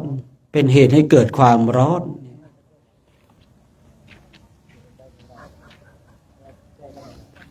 ที่ดินสามพี่น้องพร้อมกับบริวารเนี่ยบูชาไฟปกติไฟมันร้อนอยู่แล้วเนาะแต่พระองค์ทรงแสดงลึกลงไปอีกนะว่าความร้อนที่แท้จริงเนี่ยคือร้อนด้วยอะไรร้อนด้วยโทสะโมหะโลภะณเวลานี้เนี่ยเราท่านทั้งหลายก็ถูกความร้อนแห่งราคะโทสะโมหะแผดเผาอยู่บางช่วงโทสะก็ทำหน้าที่จะแสดงความร้อนให้เกิดขึ้นภายในจิตในใจของเราบางคราวก็โลภะบางคราวก็โมหะแต่โมหะเหมือนกับไฟเย็นเนี่ยผู้ที่บำเพ็ญเพียรเช่นเราเนี่ยสังเกตดูนะผมเองสังเกตจากตัวของตนเองก่อนแล้วก็จะสังเกตภายนอกอันนี้ไม่ใช่เรื่องผิดนะครับแต่ว่ามันเป็นเรื่องที่เราต้องมาสังเกตดูนะคนที่ฟังธรรมะมากๆบุคคลเหล่านี้จะขี้น้อยใจท่านทั้งหลายลองสังเกตดูใครที่ชอบฟังธรรมะมากๆเนี่ยจะขี้น้อยใจบุคคลใดก็ตามที่ว่าภาคเพียรพยายามเดินจงกรมนั่งสมาธิบุคคลเหล่านี้จะโกรธเก่งเมื่อก่อนผมเองก็ทำไมเราเดินจงกรมเรานั่งสมาธิแต่ทำไมเราขี้โกรธจังเลยเนี่ยเคยได้ยินได้ฟังว่ากรรมฐานขี้โกรธสันโดษขี้ขอเราเดินจงกรมนั่งสมาธิแต่ทำไมเราโกรธจังเลยโกรธง่ายเหลือเกินสมัยก่อนเนี่ยโกรธง่ายดับยากสมัยนี้ถามว่าโกรธง่ายไม่โกรธง่ายแต่ดับเร็วที่สมัยก่อนนะครับโกรธง่ายโกรธนี่โอ้โหกว่ามันจะดับนะบางทีหลายชั่วโมงเนี่ยเห็นความร้อนที่มันเกิดขึ้นภายในใจเลยนะผมเองก็สามารถกล้าพูดว่าผมก็อัศจรรย์ในอาทิตตปริยสูตรในระดับหนึ่งเพราะเราเห็นเนี่ยโอ้โหความร้อนที่เกิดจากโทสะมันร้อนอยู่ในใจมันเผาในใจของเรามันหงุดหงิดอยู่ในใจของเราถามว่าทั้งที่เราก็เดินจงกรมเราก็นั่งสมาธิแต่ทำไมเราโกรธง่ายเหลือเกินอันนี้ลองให้ท่านทั้งหลายไปศึกษาในตัวของท่านทั้งหลายเองว่าทำไมยิ่งถ้าบางคนเนี่ยฟังธรรมะเนี่ยฟังเอาเป็นเอาตายนะพวกคนเหล่านี้จะน้อยใจเก่งสังเกตดูได้นะยิ่งถ้าคนใดคุยธรรมะยกอุปมาอุปไมยได้ชัดเจนอันนี้จะน้อยใจเก่งมากเลยนะลองไปศึกษาดูว่าทำไมคนที่ฟังธรรมะมากกว่าบุคคลอื่นต้องใช้คำว่ามากกว่าคนอื่นคือพูดง่ายๆว่าผิดปกติเนาะฟังจนผิดปกติเนี่ยเราปกติเราฟังกันเพียงชั่วครั้งชั่วคราวฟังวันละชั่วโมง2 ชั่วโมงแต่คนที่ฟังธรรมอยู่ตลอดเวลาเนี่ยนะจะขี้น้อยใจจะขี้น้อยใจนะฟังธรรมะแต่ขี้น้อยใจฝึกปฏิบัติธรรมกรรมฐานขี้โกรธเนี่ยก่อนหน้านั้นที่ผมได้คุยว่าผมเคยเป็นเช่นนั้นนะเราฟังธรรมะเราทำไมขี้น้อยใจจังเราเดินจงกรมเรานั่งสมาธิทำไมขี้โกรธจังเนี่ยเพราะเหตุแห่งการที่เราได้ศึกษาในจิตของตนเองเนี่ยมันเลยเห็นการเปลี่ยนแปลงของจิตของตนเองว่ามันเป็นเช่นไรผมเลยต้องย้ำบ่อยๆเรื่องว่าการฝึกปฏิบัติธรรมกรรมฐานเนี่ยเราจะต้องมาสังเกตจิตของตนเองว่าฝึกปฏิบัติธรรมกรรมฐานแล้วเป็นอย่างไรที่เราเห็นความโกรธเนี่ยมันถูกต้องแล้วที่เราน้อยใจเนี่ยมันถูกต้องแล้วที่คำว่าถูกต้องนี่คือ จิตมาทำหน้าที่ที่มันจะต้องทำนะเช่นเราเนี่ยเจอปัสสะไม่ว่าจะทางใดก็ตามเนี่ยมันโกรธเนี่ยมันเขาทำหน้าที่ของเขานะยิ่งถ้าเราภาคเพียรภาวนาเดินจงกรมเอาเป็นเอาตายเนี่ยนะโอ้โหเนี่ยโกรธแรงมากเลยนะโกรธแรงมากเลยนะเราสังเกตดูนะอันนี้ขอให้ข้อคิดนะขอยกในเอาคนที่ปฏิบัติธรรมกรรมฐานกับบุคคลที่ไม่ปฏิบัติที่เขาอยู่ไปสวดมนต์ไหว้พระไม่ได้ตั้งอกตั้งใจหรือว่าภาคเพียรในการเดินจงกรมนั่งสมาธินะลองไปสังเกตดูได้เขาจะไม่ค่อยทะเลาะกันนะคนที่ไม่ได้เดินจงกรมนั่งสมาธิเขาไม่ค่อยทะเลาะกันพวกเดินจงกรมนั่งสมาธิทะเลาะกันจังเลยนะแต่ก็เดินจงกรมนะครับแต่ก็นั่งสมาธินะสมัยก่อนเองที่อยู่กับหมู่คณะบางทีนะคุยกันไปนะคุยกันไปคุยกันมาทะเลาะกันเฉยนะทะเลาะกันเฉยเลยนะบางรูปก็ฟังธรรมะนะฟังไปฟังมานะฟังจนน้อยใจนะน้อยใจทุกคนที่จริงฟังธรรมเนี่ยเพื่ออะไรเนี่ยเพื่อให้เราเกิดสติเกิดปัญญาเพื่อให้เรามีแนวทางในการฝึกฝนในการอบรมเพื่อทำลายกิเลสที่มานอนเนื่องอยู่ในจิตตสันดานของเราแต่ฟังไปฟังมาฟังแล้วมันน้อยใจทำไมน้อยใจเก่งเหลือเกินอะไรก็น้อยใจอะไรนิดหน่อยก็น้อยใจเป็นเช่นนั้นทีนี้เราจะแก้อย่างไรเราเดินจงกรมนั่งสมาธิเนี่ยมันจะแก้อย่างไรเนี่ยสำหรับตัวของผมเองนะที่สมัยก่อนเนี่ยมันโกรธง่ายมันดับยากเพิ่มอะไรเนี่ยผมเองนะนี่ต้องบอกผมเองนะผมเนี่ยเพิ่มสติเพิ่มสัมปชัญญะพอเรามีสติมีสัมปชัญญะปุ๊บสติสัมปชัญญะมันไปจับตัวโกรธไปจับจิตที่มันเกิดความรุ่มร้อนในใจของเราในจิตของเราพอมันจับปุ๊บมันดับปั๊บเลยมันเห็นความโกรธแล้วมันดับความโกรธ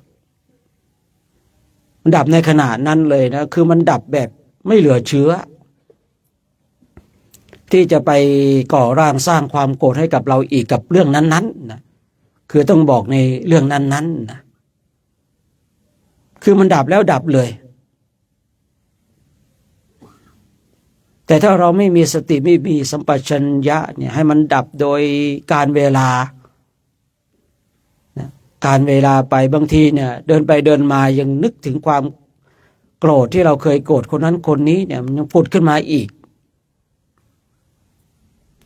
สมัยก่อนเป็นเช่นนี้บางทีเนี่ยเขานินทาเราก็ด่าเราไปต้องเป็นปีแล้วเนี่ยเดินไปเดินมานึกได้ยังโกรธก็อยู่แต่ช่วงหลังเนี่ยโกรธปุ๊บจิตมันจับปั๊บดับปุ๊บมันหายไปเลยนะมันหายไปเลยมันไม่เวียนกลับมาให้เราได้เจออารมณ์แบบนั้นอีกแต่ความโกรธตัวอื่นยังมีไหมเนี่ยมันก็มีเนี่ยมันก็มีอยู่แต่อาศัยการฝึกฝนการอบรมจิตตภาวนาทำให้จิตของเรานั้นไปจับได้เร็วรู้ปุ๊บดับปั๊บที่ผมพูดบ่อยๆพูดบ่อยๆจิตมันจะเร็วมาก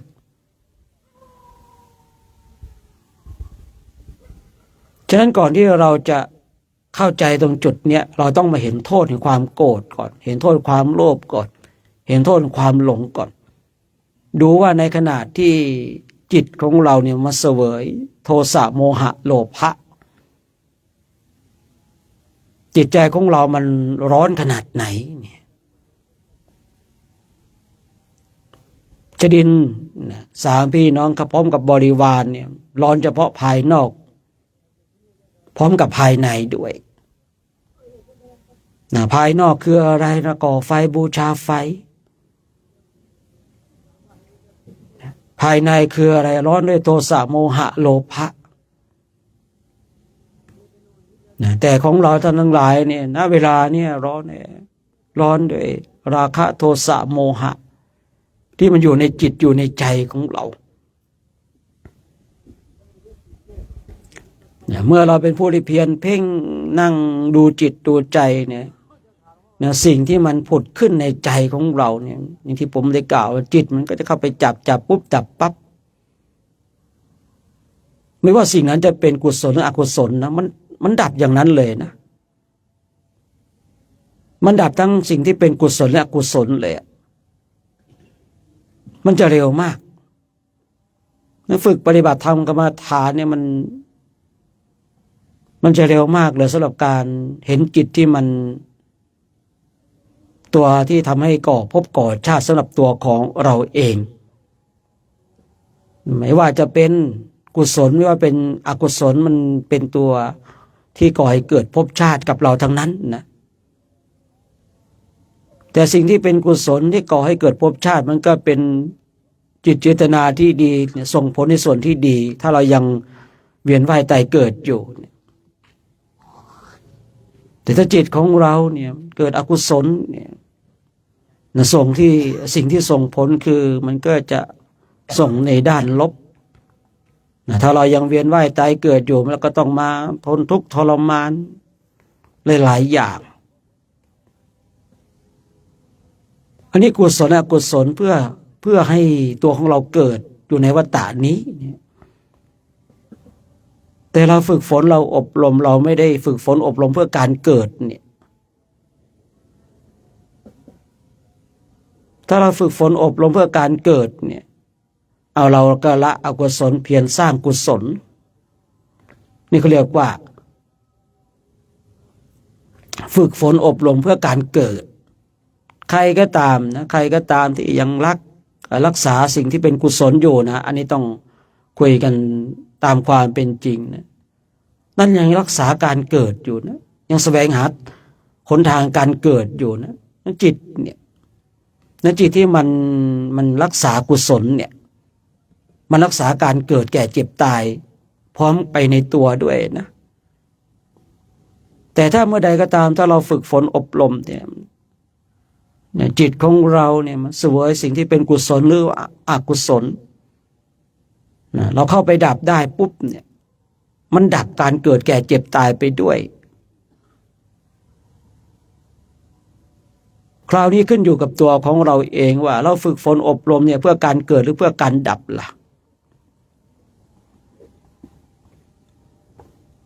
ถ้าเราฝึกฝนอบรมเพื่อการเกิดเนี่ยเราก็ต้องรักษาสิ่งที่เป็นกุศลถามว่ากุศลดีไหมมันดีนะไม่ใช่ว่าไม่ดีแต่ว่ากุศลเนี่ยมันก็จะเป็นเครื่องเพาะบ่อเลี้ยงให้เราเนี่ยไปเกิดอยู่ล่ำไปอย่างพระโพธิสัตว์บำเพ็ญเพียรบารมีเนี่ยสะสมมาเนี่ย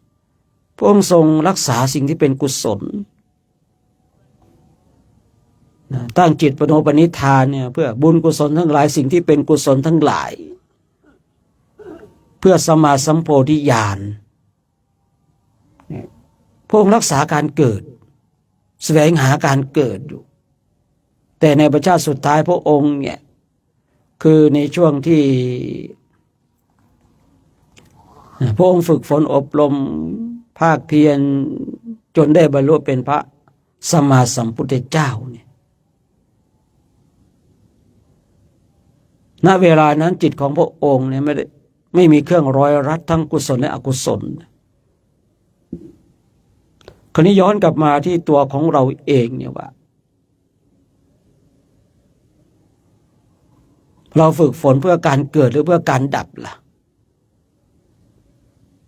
ถ้าเราเนี่ยเห็นโทษเห็นภัยในวัฏฏะแล้วคราวนี้เราก็มาเพียรเพ่งสิ่งที่เป็นกุศลเกิดขึ้นก็พึงดับ สิ่งที่เป็นอกุศลเกิดขึ้นก็พึงดับคือดับหมดอย่าให้จิตมันปรุงแต่งกับสิ่งที่เป็นกุศลอกุศลจิตของเราไปจับในสิ่งใดมันก็ปรุงแต่งในสิ่งนั้นถ้าขาดสติขาดสัมปชัญญะจิตของเราถ้ามีสติมีสัมปชัญญะจับในสิ่งใดมันก็ดับในสิ่งนั้น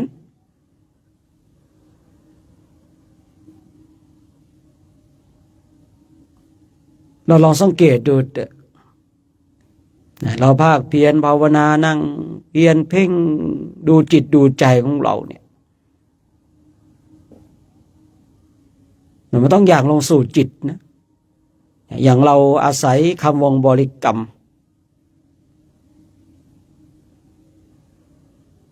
ดูลมหายใจเข้าดูลมหายใจออกถามว่ามันจะเห็นการเกิดดับของจิตไหมยังไม่เห็นนะแต่มันเห็นเฉพาะลมหายใจเข้าออกณเวลานั้นเนี่ยที่เราอยู่กับลมหายใจเข้าออกเราไม่ได้เห็นจิตการเห็นจิตมันเกิดมันดับแต่เราเห็นลมหายใจเข้าออกเมื่อใดก็ตามที่เราเห็นลมหายใจเข้าออกเนี่ยเราก็มาถูกทางแล้วทีนี้ถ้าเราเพียรเพ่งภาวนาฝึกฝนอบรมต่อไปเมื่อใดก็ตามที่จิตของเราวางจากลมหายใจเมื่อจิตของเราวางจากลมหายใจเข้าลมหายใจออกแล้วเนี่ยสมาธิจิตเกิดขึ้นแล้วเมื่อสมาธิจิตเกิดขึ้นปุ๊บจิตมันก็จะไปจับจิตเมื่อจิตเนี่ยมันไปจับจิตแล้วมันก็จะคอยดูแล้วก็ตรวจตราแล้วไว้จิตที่มันจะเกิดขึ้นต่อไปเนี่ยมันจะเกิดกุศลหรืออกุศลแค่จิตตัวเนี่ยมันประกอบไปด้วยสติด้วยสัมปชัญญะพอมันรู้สิ่งที่เป็นกุศลมันก็ดับสิ่งที่เป็นอกุศลมันก็ดับแต่ถามว่าเราเห็นจิตของเราเป็นกุศลแต่สติสัมปชัญญะมีไม่เพียงพอมันมีเหมือนกันนะแต่ไม่เพียงพอคนนี้มันจับสิ่งที่เป็นกุศลปุ๊บมันก็ปรุงแต่งไปโอ้โหเนี่ยเรามาเดินจาริกธุดงค์ที่ประเทศอินเดียนะโชคดีแล้วเกินเนี่ยไปแล้วถามว่ามันมีสติมีสัมปชัญญะไหมมันมีแต่ว่าสติสัมปชัญญะตรงจุดนี้มันมีกำลังไม่เพียงพอที่จะไปดับ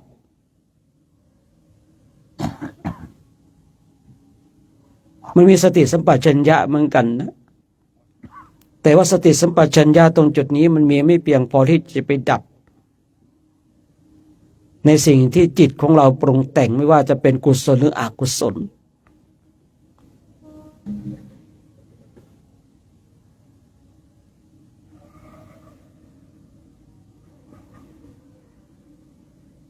จิตที่ขาดสติขาดสัมปชัญญะ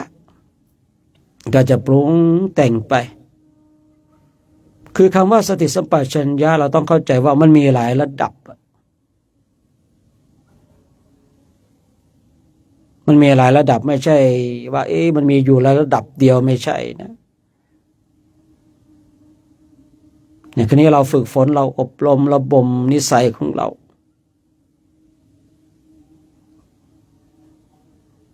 อุรุเวกัสสปะก็เลยมีทิฏฐิมีมานะว่าตนเองเนี่ยมีบริวารมากมีคนนับหน้าถือตามากมีคนยกย่องมากแม้แต่เจ้าฟ้ามหากษัตริย์เช่นพระเจ้าพิมพิสารก็ยังให้ความเคารพนับถือณเวลานั้นก็ถือว่าเป็นคณาจารย์ใหญ่เลยก็ว่าได้แต่เนื่องด้วยตนเองนะมีทิฏฐิมีมานะหนึ่งบริวารมากทำให้เกิดทิฏฐิเกิดมานะสองมีคนเลื่อมใสศรัทธายกย่องก็ทำให้เกิดทิฏฐิเกิดมานะขณะพระพุทธเจ้าของเรามาแสดงฤทธิ์มาทรมานก็ยังมีความคิดว่ามหาสมณะนี้เนี่ยนี่มีฤทธิ์มากมีอานุภาพมากแต่ก็ยังไม่ได้เป็นพระอรหันต์เช่นเรา เพราะอุรุเวคิดว่าตัวเองเป็นพระอรหันต์นะ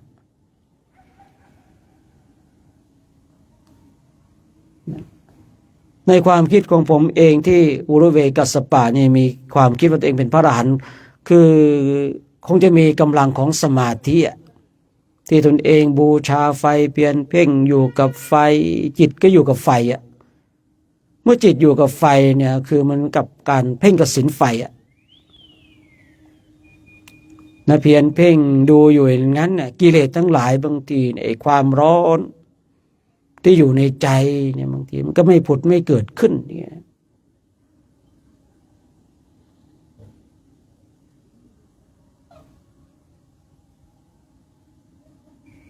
เพราะก่อนที่พระพุทธเจ้าของเราจะอุบัติขึ้นคนทั้งหลายเขาก็แสวงหาทางหลุดพ้นกันนะอยากจะไปนิพพานเขาแสวงหาแล้วนะคำว่านิพพานมีอยู่แล้วแต่คำว่านิพพานเนี่ยบางทีก็แต่ละคนแต่ละท่านเนี่ยก็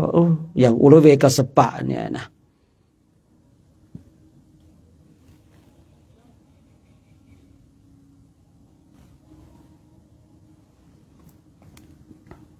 ก็มีความคิดว่าตนเองเนี่ยเป็นพระอรหันต์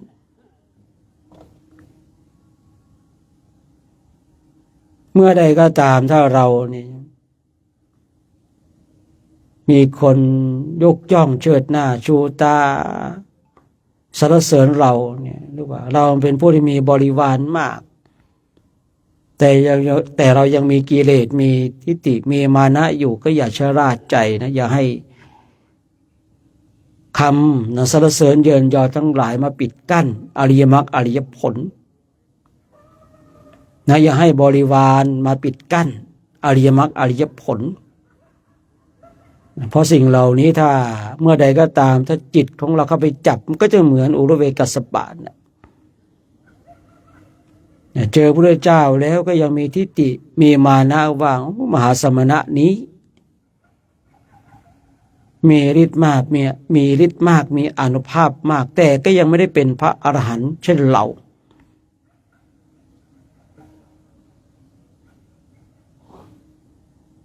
ฉะนั้นการฝึกฝนการอบรมการบ่มนิสัยของเราเนี่ยเราก็ต้องย้อนกลับมาดู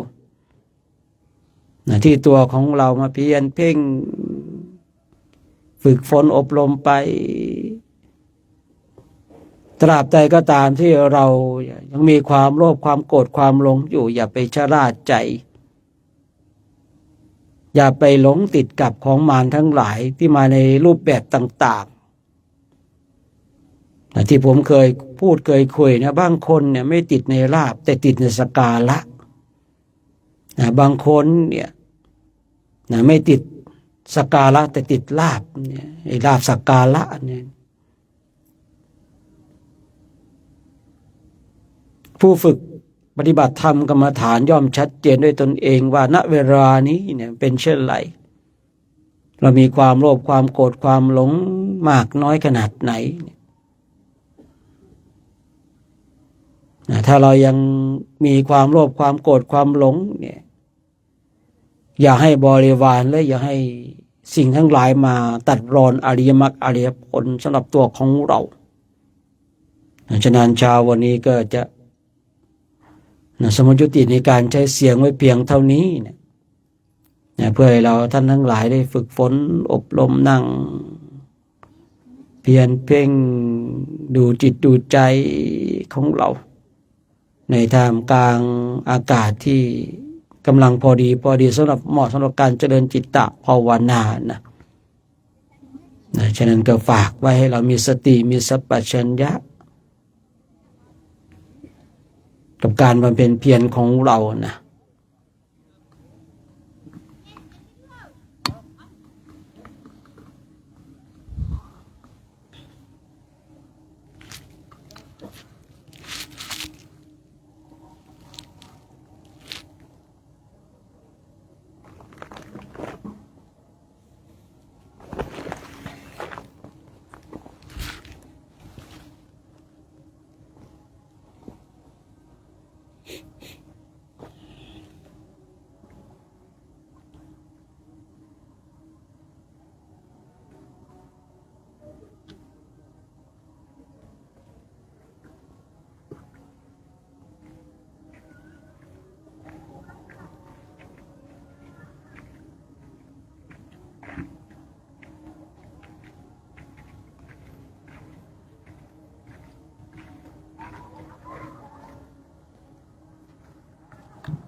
เจ้ามาเริ่มเย็นเนาะเริ่มหนาว มัน เล จะ ย ค่าจะเปรี้ยวตอนนี้แหละ อืม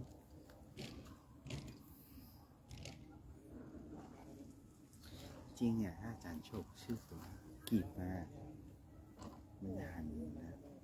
อย่างคือตัวยิบ กีบเลดกล้องอ่ะ360เหมือนตัวที่ตุ๊ปีทำอ่ะกีบเจ้าพ่อกีบขายมาเท่าไหร่นะ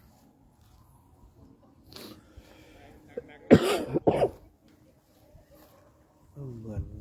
ทั้ง ที่อินเดียขยะก็ไม่ขาย มันเหมือนนอนได้ อืม แนวนอนนะแนวนอนนี่หันชัด อ่ะของตุ๊ปีมันแนวนอนได้ปะ มันได้ มันแล้วแต่เครื่องเนาะ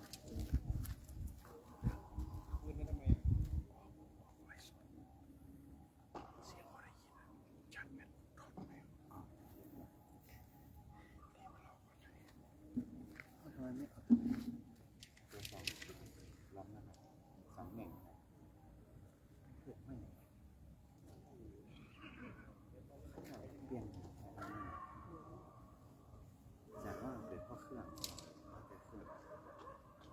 ตรงสุด จ้างมีสองสายนะ ยุบไปสองข้างสาม ดีที่สองแล้ว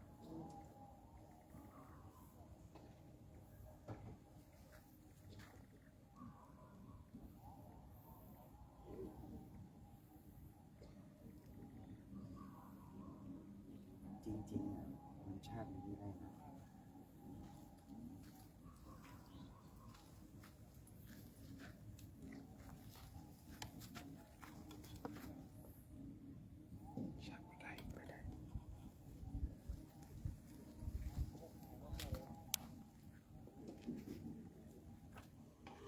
ดูเสียงดีครับ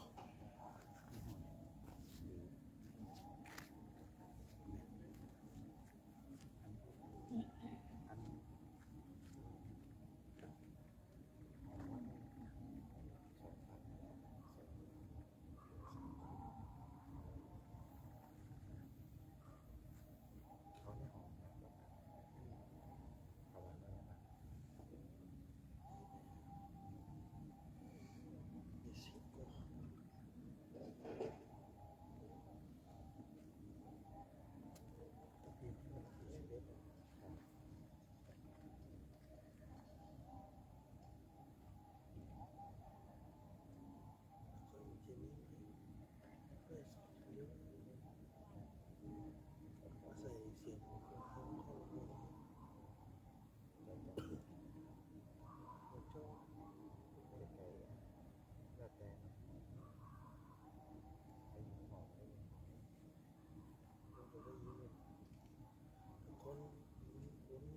พวกของปีแปดปีเก้าคนปีประมาณเกือบร้อย เดินแต่ละ เขาเหลือสิบเหลือสี่ ปีกัน ไม่เกิน เดี๋ยวนี้มันมีอย่างนี้ด้วย เด็กๆไม่ใช่ เ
สองอยู่นะครับปีนี้ก็ปีหน้านะครับปีหน้าเป็นเลย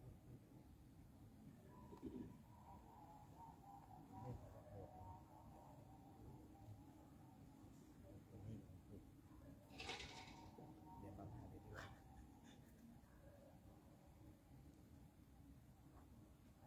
ผมเป็นนั่นนะวันนั้น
เบลคนไหนนี่นะเดี๋ยวเอาให้น้องชายช่วยดู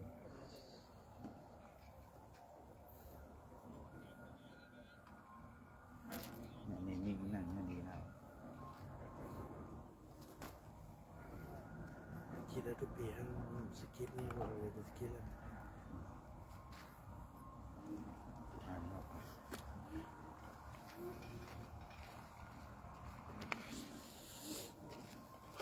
ไปไหนอ่ะ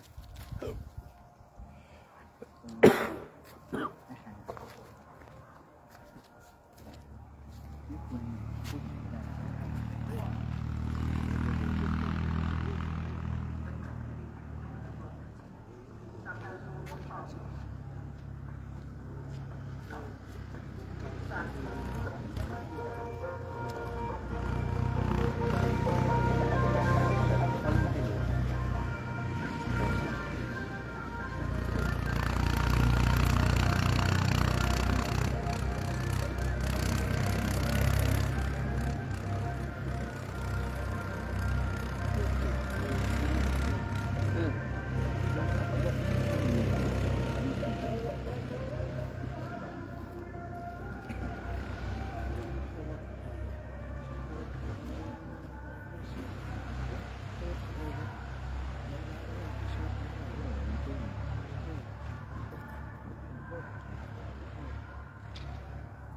ถ้าเอาอู้แล้ว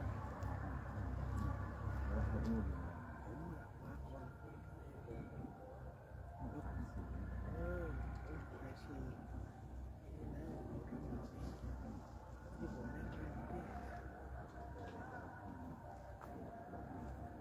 อยู่เรื่องที่อย่าบอกนะ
ตอนบิน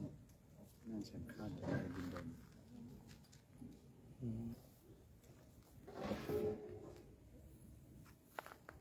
ไอ้อย่างคือดาวนี่ดาว ของขวัญ ดาวเขาได้ตังค์เหรอ ให้ อ่ะเท่าไหร่ หูแกมก็ได้แต่ว่าก็ได้1 ดาวเจียมไหมยัง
ผมจะกล่าวภาวนาในช่วง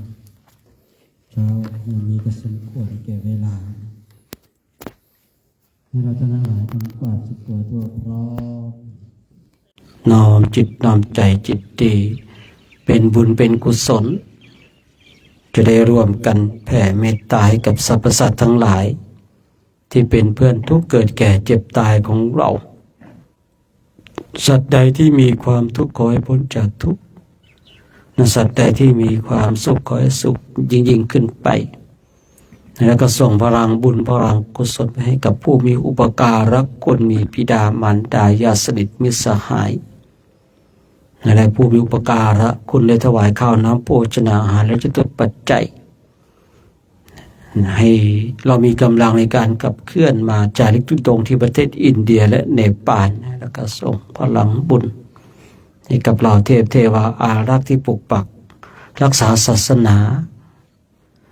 ในสิ่งศักดิ์สิทธิ์ที่อยู่ในสากลโลกแม้แต่เจ้ากรรมในเวรทั้งหลายได้รับพลังบุญกุศลที่เราได้กระทำกันสัพเพสัตตาอาเวลาโหนตุขอสัพพะสัตว์ทั้งหลายทั้งปวงที่เป็นเพื่อนทุกข์เกิดแก่เจ็บตาย ด้วยการทางหมดทางสิ้นจงเป็นสุขเถิดอย่าได้มีเวรต่อกันและกันเลยอาพยาปัชชาโหนตุจงเป็นสุขเถิดอย่าได้เบียดเบียนซึ่งกันและกันเลยอานิคาโหนตุจงเป็นสุขเถิดอย่าได้ความทุกข์กายทุกข์ใจเลยสุขีอัตตานังปริหารันตุจงมีแต่ความสุขกายสุขใจรักษาตนให้รอดพ้นจากทุกข์โทษเวรภัยอันตรายทั้งปวงจงทุกข์ทั่วหน้าเถิดกาตังปุญญาภาลังไมสัพเพภาคียภวันตุเตขอสัพพะสัตว์ทั้งหลายทั้งปวงเหล่านั้นจงเป็นผู้มีส่วนได้เสวยผลบุญที่ข้าพระเจ้าทั้งหลายได้บำเพ็ญแล้วนี้สาธุขออนุโมทนากับพระคุณเจ้าสมณเณรแม่ชีอุบาสกอุบาสิกาท่านก็ญาติโยมที่ชมและสดอยู่ทางบ้านเนาะช่วงเช้าของวันนี้เราก็มาทำหน้าที่ของเราอีกช่วงหนึ่งเนาะช่วงเบื้องหน้าต่อไปเดี๋ยวก็จะเป็นช่วงการฉันภัตตาหารเนาะแต่ช่วงไหนก็ไม่รู้นะแต่ข้างหน้านั่นแหละอนาคตเนาะอนาคตอันไม่ไกลนะใกล้ๆนี่แหละนะเพราะว่าเห็นทางโรงครัวเริ่มยกอาหารขึ้นโต๊ะแล้วนะเราเป็นผู้มีบุญเนาะญาติโยมเขาแม่ครัวเขาก็ตื่นมาทำกันมาถึงก็เตรียมอาหารกันตั้งแต่เมื่อวานแล้วนะตอนเช้าพระคุณเจ้านั่งสวดมนต์ญาติโยมก็มาเตรียมอาหารแล้วนะเป็นความโชคดีเนาะว่ายังไงเนาะทำบุญเนาะสาธุนะรวมทำบุญเนาะรวมสร้างบุญนะสร้างกุศลกันทำตามกำลังนะนี่ได้ปุ๊บต้องเก็บปั๊บเลยนะวางไว้ตรงหน้าไม่ได้เหมือนอยู่ในประเทศของเราอะนะเพราะว่าอะไรนะอันตรายนักแลนะเนี่ยเมื่อคืนเนี่ยแขกเดินตุ๊บปุ๊บหายไปเลยนะมาไวไปไวนะเคลมไวด้วยนะไวมากเลยนะฉะนั้นเราก็ทำหน้าที่ของเรากันนะครับนะแม่ครัวนะพ่อครัวพระครัวนะก็ทำหน้าที่ไปนะพระเราก็ทำหน้าที่พระเจ้าหน้าที่ก็ทำหน้าที่ไปไอเราเป็นฝ่ายสงบเนาะเราก็นั่งไปหลับบ้างตื่นบ้างในช่วงในแห่งการจาริกธุดงค์ในประเทศอินเดียในป่าเราก็ต้องจากการปรับตัวปรับตัวให้ดีคือช่วงที่รวมบุญนะอาจารย์เล็กรวมบุญสาธุนะสาธุยังไงพระเจ้าหน้าที่เราเนาะช่วงที่พระท่านนั่งสมาธินี่ก็เดินหน่อยก็แล้วกันนะครับผมเพราะว่าถ้าหลับกันหมดเดี๋ยวตื่นมาย่ามหายนะครับผมผมก็ต้องเอาซ่อนไว้อย่างนี้นะครับผมเนี่ยไม่ให้เขาเห็นนะคือยังอะไรเขาอยู่ครับผมถ้ายามหายไปน้ำปะนะมันก็จะหายไปด้วยเสียเนาะบางทีนั่งก็ต้องอย่างเงี้ยครับเอาปิดไว้ไม่พอนะยังมือจับอีกนะครับผมยังอะไรนะยังห่วงเขาอยู่นะเพราะว่าอะไรมันไม่ใช่เป็นของตัวคนเดียวแล้วนะของหมู่คณะด้วยเนาะหมู่คณะด้วย ยังไงพระเจ้าหน้าที่เราในช่วงที่พระท่านนั่งภาวนากันก็เดินนิดนึงนะเดินดู พอแขกจะเข้ามาก็ชวนไปคุยไกลๆหน่อยนึงนะชวนไปชวนเขาไปอย่าไปด่าเขาอย่าไปไล่เขานะอย่าไปด่าเขาอย่าไปไล่เขาชวนมาคำตามมานี่ตามไปส่งทางนู้นนะครับผมอย่าไปไล่เขาเฮ้ยเพราะว่าบางทีนะเขาฟังไม่รู้เรื่องแต่เขาอ่านอาการรู้เรื่องเห็นแสดงอากับกิริยาเนี่ยบางทีก็ทำให้เพราะว่าพวกนี้ก็คือเทวดาอีกกลุ่มหนึ่งเหมือนกันนะอันนี้ก็เป็นเทวดาอีกกลุ่มหนึ่งเหมือนกันนะไงพระเจ้าหน้าที่ของเราช่วงที่คณะพระสุสงฆ์ได้นั่งบำเพ็ญเพียรภาวนากันก็เดินนิดนึงนะครับผมนะเราก็มาอำนวยความสะดวกให้กับหมู่คณะนะย่อมได้อานิสงส์นะย่อมมีอานิสงส์อย่างแน่นอนนะเพราะว่าแต่ละรูปก็มาร่วมกันมาช่วยกันนะมาสร้างสรรค์สิ่งที่ดีงามเนาะยังไงก็น้ำร้อนเนี่ยก็ดูให้ดีนะครับผมดูให้ดีนะจิบน้ำร้อนเยอะๆนะคุณเจ้านะจิบน้ำร้อนจิบน้ำอุ่นอากาศแบบเนี้ยนะอากาศแบบนี้พยายามดื่มน้ำด้วยนะน้ำดื่มไปกรองน้ำดูกันให้เรียบร้อยนะน้ำเพราะว่าน้ำเนี่ยเป็นปัจจัยหลักเนาะปัจจัยหลักหลังจากที่เราได้กราบพระไหว้พระเสร็จเนี่ยเราก็ไปดูเก็บอะไรของที่มันใส่ถุงบิ๊กแบ็กเต้นอย่าเพิ่งเก็บนะครับผมนะเพราะว่าถ้าเราเก็บเต้นเลยเดี๋ยวไม่มีที่บังเนาะนะบางนู่นบางนี่มันบางได้หลายอย่างเลยนะยังไงก็ดูไปก็เก็บของแล้วใส่ลงถุงบิ๊กแบ็กก็ดูไปนะแล้วก็ไฟฉายนะไฟฉายนี่ต้องติดตัวตลอดนะครับผมทุกรูปเลยนะไฟฉายนี่อย่าไปใส่ถุงบิ๊กแบ็กนะเพราะว่าเราไม่รู้สถานการณ์ในภายภาคหน้าว่าเดินไปเราอาจจะเดินถึงมืดถึงค่ำก็ได้นะบางวันนะยังไงไฟฉายต้องติดตัวตลอดนะครับผมในช่วงที่เราเดินอย่าไปใส่ถุงบิ๊กแบ็กนะครับแล้วก็น้ำเนี่ยต้องเตรียมพร้อมตลอดเพราะว่าบางทีการที่เราเดินไปเนี่ยรถน้ำมันตามเราไม่ได้นะบางปี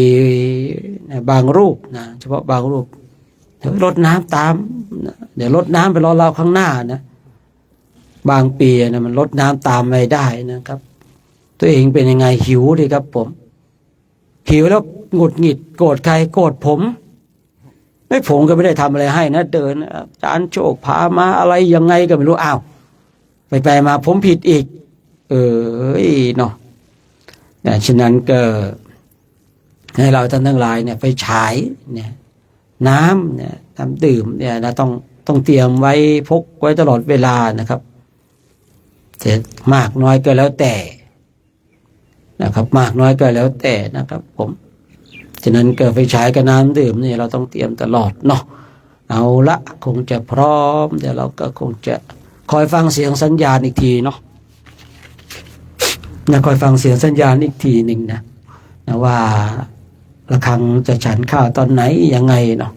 แต่ถ้าระฆังดังเราก็เตรียมบาตรของเรามาที่นี่เลยต้องหยุดภารกิจตรงนั้นก่อนเนาะถ้าเรากำลังเก็บทำบุญครับอาจารย์ทำบุญเนาะถวายค่าน้ำปนะและทหารกับ200 บาทกับ360 รูปกับสาธุนะกับคณะศรัทธาเนาะกับผมสาธุโมทนาทองแดงกุบาทองแดงนะกับผมโมทนาใครอยากจะไปบำเพ็ญเพียรอย่างอุกิจก็นี่นะครับผมที่เขาว่ากันตรงนี้เนี่ยนะใครอยากจะไปก็เกี่ยวกับโครงการก็ได้อยู่เหมือนกันเนาะก็โมทนาเนาะโมทนากับคณะพระภิกษุสงฆ์องค์สมณเณรนะแม่ชีวบาศกบาสิกาได้ร่วมกันสร้างบุญบารมีได้ร่วมกันถวายจตุปัจจัยกันก็ขออนุโมทนาสาธุการเนี่ยเราท่านทั้งหลายก็จะได้ร่วมกันให้พรกับท่านเจ้าภาพเนาะที่ได้มีอุปการะคุณกับเราในท่านเหล่านั้นจงเป็นผู้ที่มีความสุขนะมีความสงบมีความ ร่มเย็นในคิดสิ่งประการใดที่เป็นไปโดยชอบประกอบในธรรมแล้วก็ขอให้สิ่งนั้นจงสำเร็จจงสำเร็จจงสำเร็จด้วยเถิดอายุโทภาราโททิโลวานาโทปฏิภาณโทสุขสัทธาตาเมธาเวียสุขังโสอธิกาชติอายุงทัตตวาปะลังสุขันจะปฏิภาณโททิขายโยยาสวะโหนติยาทายาทุปปาชติติต่อไปเดี๋ยวเรากราบพระพร้อมกันนะคุกเข่าขึ้นเนาะ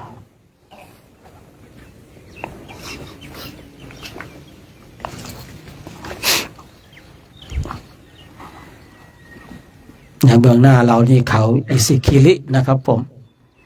ต้นไม้ไม่มีสักต้นเลยเนาะยังมีเวลาจะพาเดินขึ้นเขาลงทางนู้นเนาะนะตอนนี้เราก็เดินตรงนี้ขึ้นนี่แล้วก็ลงไปทางนู้นนะเมื่อนี้อาจจะเดินไปนู่นก็ได้เนาะอะระหังสัมมาสัมพุทโธภควาพุทธังภคะวันตังอภิวาเทมิสวากขาโตภคะวตาธัมโมธัมมังนามัสสามิสุปฏิปันโนภคะวะโตสาวกสังโฆสังฆังนามามิมหาตาปิโตคุอาหังวันทามิคุโรอุปัชฌาย์อาจาริยาคุณาอาหังวันทามิ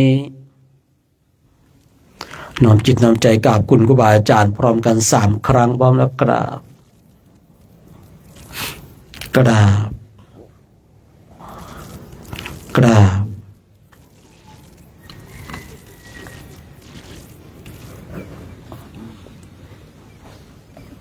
คณะสงฆ์กับพระอาจารย์โชคชัยพร้อมกัน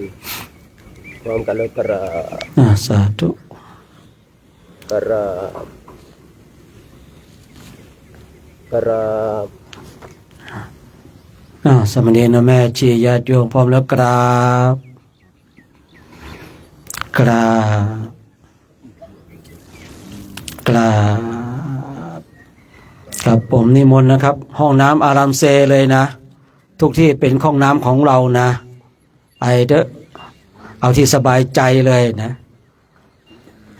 ไปก็อย่าลืมพกโทรศัพท์ไปด้วยนะกลับไม่ถูกก็จะได้โทรให้เพื่อนไปรับนะ